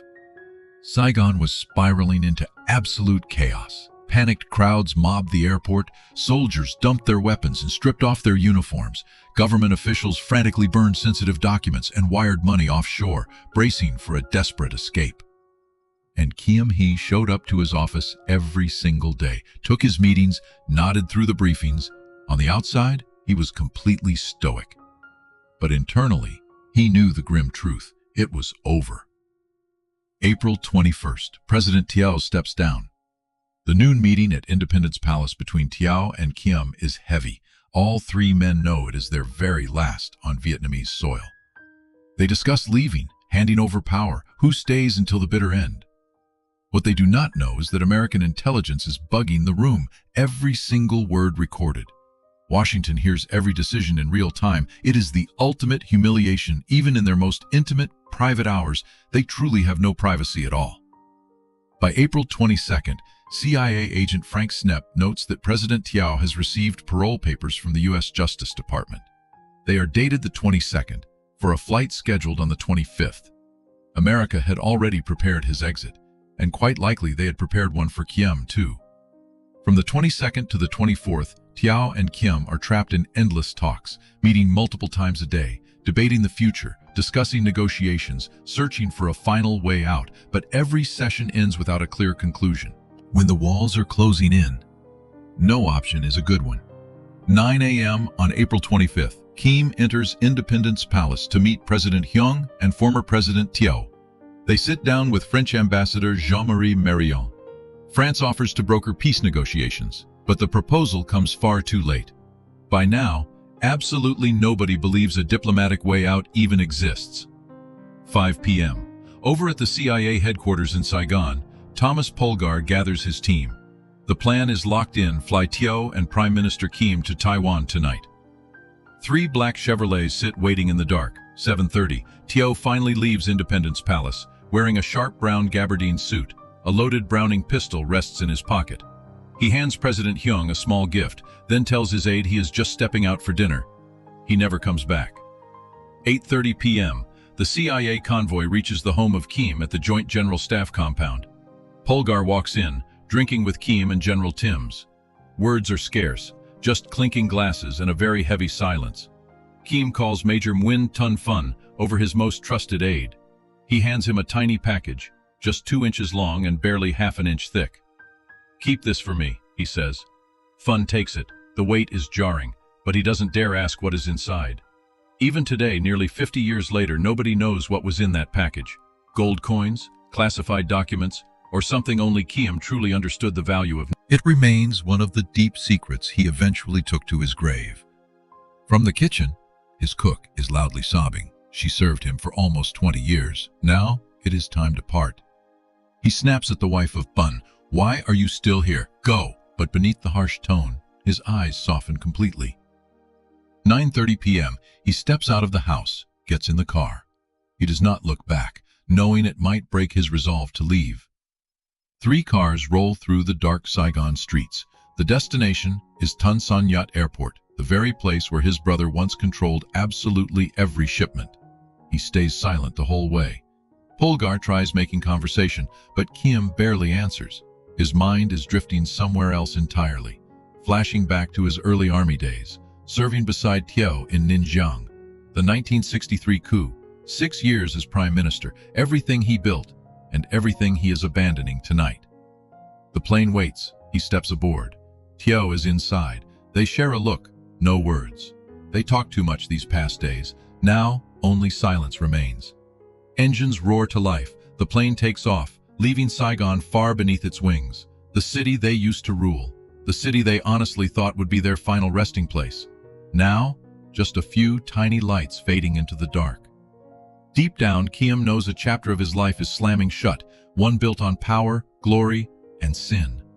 What comes next is pure exile, quiet isolation, and deep secrets that will never see the light of day. The flight touches down in Taipei before dawn on April 26, 1975. The sky is black. No journalists, no crowds, just a few idling cars and a handful of Taiwanese officials standing in utter silence. General Trần Thiện Khiêm walks down the stairs. He is 50 years old, his hair turning silver. His face looks drained from a completely sleepless night, but his posture is straight, shoulders squared, like a paratrooper walking off the battlefield, refusing to surrender his dignity. The Taiwanese government greets them politely, yet with a chilling distance. They know these men have lost all their power, zero political leverage. They are just defeated men looking for a place to hide. The reception is entirely formal enough to show basic goodwill, but absolutely nothing more. Khiêm stays in Taiwan for a few weeks, meeting up with old connections and tracking Saigon news on the radio. On April 30th, when the city finally falls, he says absolutely nothing. He just sits alone in his hotel room, staring out the window, lost in thought. 30 years.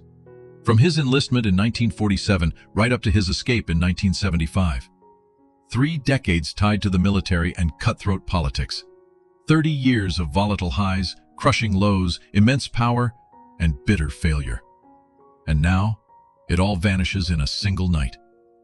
But unlike so many of his countrymen struggling just to survive, Khiêm possesses something most refugees completely lack: money. Serious money. By 1979, the Chicago Tribune reported he would never have to work again. They described his luxurious suburban Virginia estate alongside a second home down in the south of France. Back in 1977, another American paper described him as a wealthy man splitting his time between America and Europe. Later on, the BBC and Telegraph confirmed he was easily one of the richest among the 200,000 Vietnamese refugees. So where did the cash actually come from? That question is never answered. He never starts a business after fleeing Vietnam, never launches a company, never makes massive real estate investments. Yet, he manages to live quite comfortably for 46 years without ever clocking in for a day of work. Some people suspect he had been funneling money offshore for years. Others think he smuggled out crates of gold, but it is all pure speculation. Because he refuses to discuss his finances, he never offers an explanation, and nobody dares to ask him to his face. After his stint in Taiwan, he flies to the United States. He settles in Virginia, near Washington, where he once served as ambassador. Then he moves to Houston, Texas, later San Jose, and finally Irvine, California, where he spends his twilight years. His life in America is so private, it borders on the bizarre. He ignores Vietnamese community organizations, never shows his face at memorial services, refuses to speak at historical seminars. He essentially lives like a ghost. A man who actively wants the world to forget him, keeping his mouth tightly shut. A phrase that defined his run as prime minister is truer now than ever before. Zero press interviews, he writes no memoirs, records no hidden tapes. Every dark secret about the violent coups, the war room decisions, the chaos of those final days, it all stays securely locked inside his head. In 2005, American historian George J. Veith tries to interview him for a book. Khiêm says no. Veith pulls strings, asking mutual contacts to intervene, still a hard no. Finally, Veith recruits lawyer Cao Lan, the son of General Cao Van Vien, Khiêm's old friend, to pretend they are just family paying a visit to Uncle Khiêm. That is the only way he gets in the door. Even sitting face to face, the man barely speaks. He gives incredibly short answers, dodging any real details, and when pressed on the heavy stuff like his actual role in the 1963 coup or the bloody deaths of Diem and Nhu, he just flashes a vague smile. "It has been too long," he whispers. "I just don't remember." But he hasn't forgotten a thing. He simply refuses to remember, or more accurately, he refuses to speak. He knows that certain truths would shatter too many lives, that unearthing these secrets would completely rewrite history as we know it. So instead, he chooses to bury them forever. There is, however, one massive shift in his final years. On March 25, 2018, at the grand old age of 93, he is baptized. He officially converts to Catholicism. The quiet ceremony takes place at Mission de la Casa in San Jose. Very few attend, just family and a tight circle of friends. He takes the baptismal name Phao Lo. the namesake of a saint who ruthlessly persecuted Christians before transforming into a true pillar of the faith. So why convert at 93? Some claim he was deeply moved by Cardinal Nguyen Van Thuan, a highly respected Vietnamese religious figure. Others suspect he was desperately seeking spiritual peace, haunted by decades of crushing guilt. And some argue he simply wanted the dignity of a traditional Catholic burial. Those closest to him notice a profound shift after his conversion. His core personality doesn't change. He remains an incredibly guarded, quiet man. But his aura softens. He lets go of the tension. He actually starts talking to his family more. And in fleeting, rare moments, he even mentions the past, never giving details, but speaking with a strange, newfound gentleness. "God will handle it," he once whispered to a relative. "I did what I believed was right under the circumstances. Now, everything just depends on his ultimate mercy." Was that finally a confession of guilt, or simply an old man accepting his fate? We will never truly know. In 2013, at 88 years old, he made his first and final public appearance since leaving Vietnam. He visited the Boat People and Republic of Vietnam Museum in San Jose. He was joined by Admiral Ta Van Chen and General Nguyen Quoc Binh, men who had served alongside him in the Republic of Vietnam Armed Forces. It was a completely quiet visit. No reporters, no speeches. He just walked through the exhibits, studying the photographs and artifacts from a vanished era. His expression was impossible to read. Was there sadness? Was there regret? Or was it just the emotional numbness of a man who had grown too old for strong feelings? One witness recalled that when he stood in front of a photograph from the 1963 coup, he paused longer than usual. He stared intensely at the faces captured in the frame, Min Dong Kim and himself. They were all younger then, full of ambition, entirely unaware of exactly where the road ahead would take them. "Too long ago," he whispered. Then he turned away and kept walking. That was absolutely everything he had to say about the past during the entire visit. After 2013, he vanished from the public eye completely. His health slowly declined. He rarely left the house, spending most of his time with family and in quiet prayer. Visitors said his mind remained sharp. His memory was still perfectly intact. But he refused to discuss politics or history. He only wanted to talk about ordinary things, the weather, his family, and a few happy memories. On June 24, 2021, General Trần Thiện Khiêm passed away in California. He was 95 or 96 years old. No cause of death was ever released to the public. The funeral was held in absolute privacy. Only his family and a handful of very close friends attended. There was no state funeral, no memorial parade in his honor, no grand eulogies praising his life's work. He slipped away in total silence, exactly the way he had lived out his 46 years of exile. News of his death made a few international papers. The New York Times ran a brief paragraph. The Telegraph printed something even shorter. VOA Vietnamese published a piece by Nguyen Nhuc Dung. But every single mention was brief. Nobody wrote at length. He had been out of the picture for so long that many people simply forgot he was even alive, and when he died, he took a great deal of secrets directly to the grave. The secret of the package he handed to Major Fun on the night of April 25, 1975, no one knows what was inside it. The mystery of the 45 minutes he completely vanished during the 1963 coup, what exactly was he doing? The origin of the massive fortune that let him live comfortably for decades, where did that money actually come from? And most importantly, the secret of his true role in the history of the Republic of Vietnam. Was he the real mastermind, pulling the strings behind the coups? Or just a convenient tool for the CIA? Was he primarily responsible for the ultimate collapse of the regime? Or was he simply another victim of historical circumstance? Those questions will never get an official answer, because the only person who actually knew the whole truth is gone forever. He chose to remain absolutely silent right to the bitter end. But perhaps, in his final moments, lying on that hospital bed, he looked back over his entire life, from the 22-year-old kid who enlisted, to the young soldier fighting in Ninjiang, to the shadow figure orchestrating massive government coups, to the prime minister holding power for 6 straight years, and finally, to the exile living in dead silence for 46 years. Did he feel any regret? Was he satisfied? Did he wish things had gone differently? Only God, whom he followed closely in his final years, truly knows. And for a devoted Catholic, that is the only thing that matters. Not the harsh judgment of human history, but the quiet forgiveness of the Almighty. Where is his actual grave? Nobody knows for certain. His family keeps the location strictly guarded. Perhaps they feared that, even after death, he would be harassed by people desperate to dig up the past. So he was buried in a hidden spot, known only to his closest relatives. And just like that, one of the most enigmatic figures in the history of the Republic of Vietnam reached the end. There was no thunderous applause, there were no angry curses, just silence.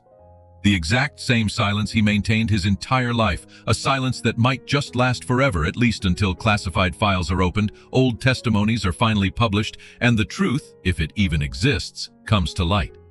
But until that day comes, Trần Thiện Khiêm remains an unsolvable puzzle, a total mystery. He is a ghost haunting the pages of history, present in absolutely every room, but entirely impossible to grasp. When a person finally passes away, the biggest question isn't how long they managed to live, it is what they left behind. And when it comes to General Trần Thiện Khiêm, that specific question is harder to answer than for anyone else in the Republic of Vietnam's history. There are no massive public works bearing his name, no city streets named in his honor, no grand statues built to celebrate him. He didn't even leave behind a memoir to help future generations understand who he really was. All that remains are fragmented pieces, stories told by other people, dry historical documents, and the endless guesswork of historians. So what exactly is his legacy? If you ask the men who served directly under his command, they will describe a remarkably clever leader. A man who knew exactly how to balance rival factions and maintain stability during the Republic's most chaotic years. They will quickly point out that during his 6 years as Prime Minister, not a single military coup took place, an incredibly rare achievement in such a violently unstable era. But ask the people who opposed the regime, and they will paint a very different picture. They describe a shadow dictator who built a nepotistic empire, seized control of the nation's finances, and brutally crushed any dissenting voices. They will remind you that under his watch, democratic elections were canceled, the press was heavily censored, and basic civil liberties practically vanished. Ask the historians, and they will tell you about a highly complex figure. He was both a victim of his era and the very man who helped create it. Someone who helped overthrow Diem but never got to taste the ultimate victory. A man forced into exile, only to return even stronger. Someone who held absolute supreme power, only to lose every bit of it overnight. And if you ask the neutral observers, the ones trying to view history objectively, they will tell you this Trần Thiện Khiêm was a walking paradox. The paradox of a man who always stood in second place, yet wielded absolute first-rate power. The paradox of a quiet ghost who casually decided the fate of millions. The paradox of a leader nobody bothered to protest against, but absolutely nobody truly loved either. A quote from Hoàng Duc Nha, President Thieu's closest aide, still rings perfectly true today. He said he had never seen anyone hide as skillfully as Mr. Khiêm. That brilliant art of hiding, lurking deep in the shadows while completely controlling the light, might just be the greatest legacy he left behind. In a political world defined by endless noise, he proved that pure silence could hit much harder than words. In a society where everyone desperately wanted to stand out, he showed that pulling strings backstage was far more effective than standing under the spotlight. In an era obsessed with public glory, he proved that quiet, unseen power was the only thing actually worth holding on to. But that exact same artistry created a frustrating consequence. Even today, nobody knows for sure who he actually was as a person. We only know what he did. We have absolutely no idea why he did it. We can see the final results, but the core motives remain completely hidden. Tren Ngoc Xiang, a major who worked directly alongside him, once made a striking conclusion. He said that without Khiêm, there is no November 1st coup in 1963. Without that coup, there is no Khan. Without Khan, there is no Thieu. And without Thieu, the entire history of the Republic of Vietnam looks completely different. It is a pretty bold statement to make, but it is incredibly hard to deny. Because whether you like him or not, Trần Thiện Khiêm was a crucial link in the chain of events that built and eventually destroyed the Republic of Vietnam. He did not start the war, but he absolutely decided the outcome of many battles. He didn't build the political regime, but he kept it breathing during its darkest, most difficult phase. He wasn't entirely responsible for the final collapse, but he was undeniably a massive part of the reason it happened. So what can we actually learn from a life like his? The first lesson is about loyalty. He completely betrayed Diem, a man who had saved him and trusted him implicitly. He pushed Min and Don out right after they all worked together to topple Diem. He was betrayed by Khan right after helping him seize power, and in the end he was coldly fired by Thiệu despite standing by his side for nearly 30 years. In the brutal arena of politics, loyalty is an absolute luxury. Today's close ally is tomorrow's bitter enemy. The person who saves your life today might just be the one plunging a knife into your back tomorrow. It is a deeply cruel rule of the game that absolutely no one escapes, not even Trần Thiện Khiêm. The second lesson is about power. True power isn't a fancy job title. It is the raw ability to control the board. He proved this time and time again. As Joint Chief of Staff, he held more real weight than the Chief of the General Staff. Demoted to Commander of the Third Corps, he still managed to organize a coup. Even exiled in Washington and then Taiwan, he kept pulling strings in Saigon. Real power is built on human networks, controlled information, and the rare ability to read a shifting room. It never comes just from a nameplate on a door or a military rank. That is a hard lesson that plenty of modern leaders would do well to remember. The third lesson is about silence. Throughout his life, he spoke very little. But when he did, everybody stopped to listen. He never offered explanations. He never tried to justify his actions or clear his name. He simply made his move and let the results speak for themselves. In a modern era driven by social media, where everyone is desperate to speak, to share, to be heard, his story serves as a sharp reminder. Sometimes, total silence carries a lot more weight than 1,000 loud words. Sometimes, refusing to explain yourself creates far more real power than offering a long, desperate justification. The fourth and final lesson is about the heavy price of power. He reached the absolute summit: general, prime minister, minister of defense. But he paid deeply for it all. He was exiled, fired, and ultimately forced to abandon his homeland. Most importantly, he was condemned to live with his dark secrets and heavy sins through 46 long years of exile. Was it worth it? That's a question only he could answer. But looking back at his final years, living quietly, turning to faith, and seeking peace, he probably found his own conclusion.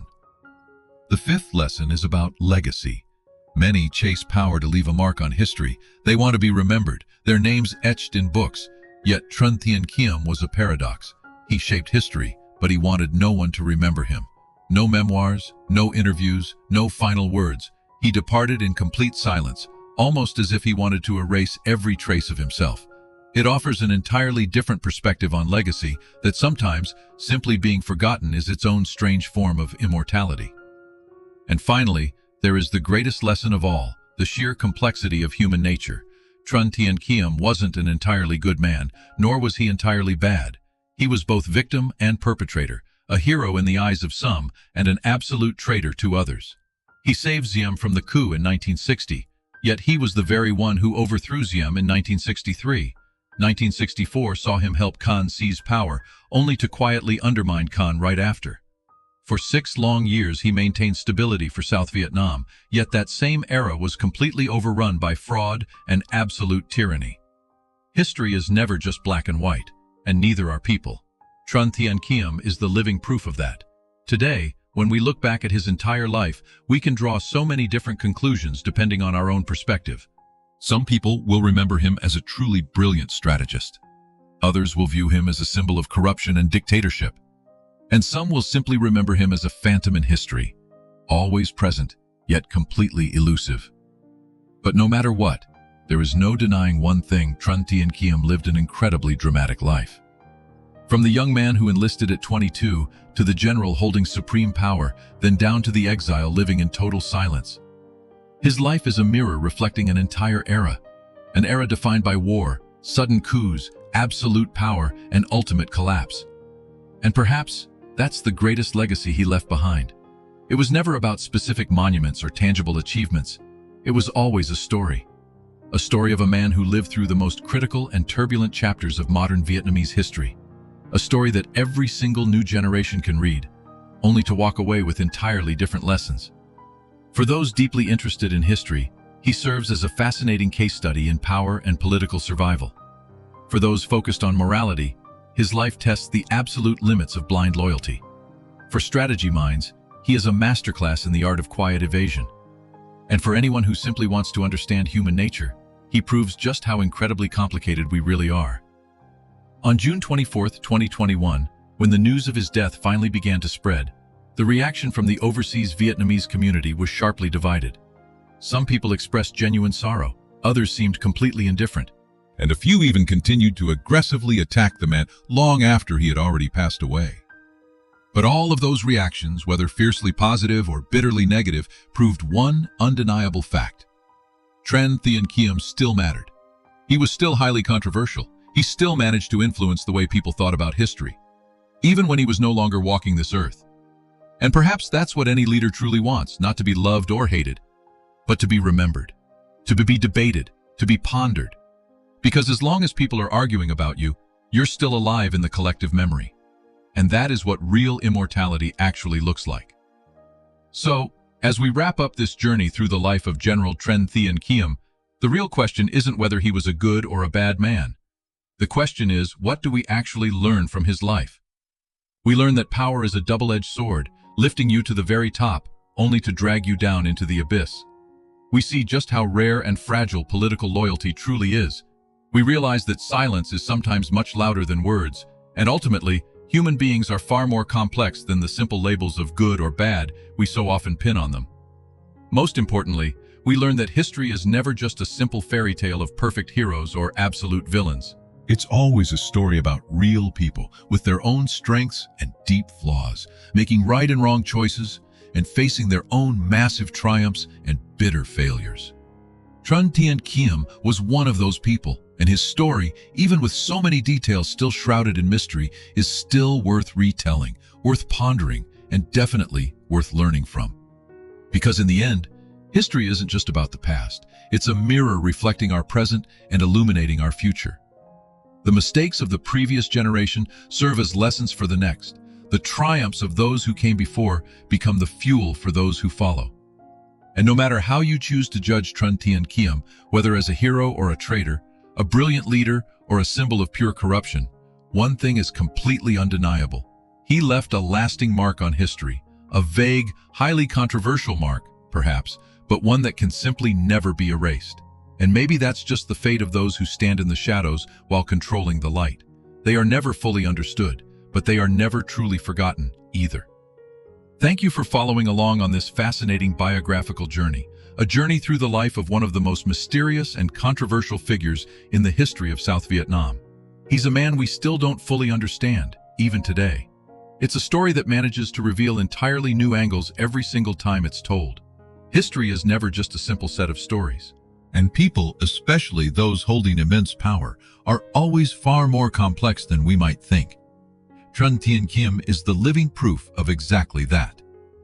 If you found this story valuable, don't forget to subscribe to the ARVN and U.S. military channel so you never miss out on our next fascinating historical deep dives. Because history isn't just the past, it's the key to understanding our present and shaping our future. We will see you on the next journey of discovery.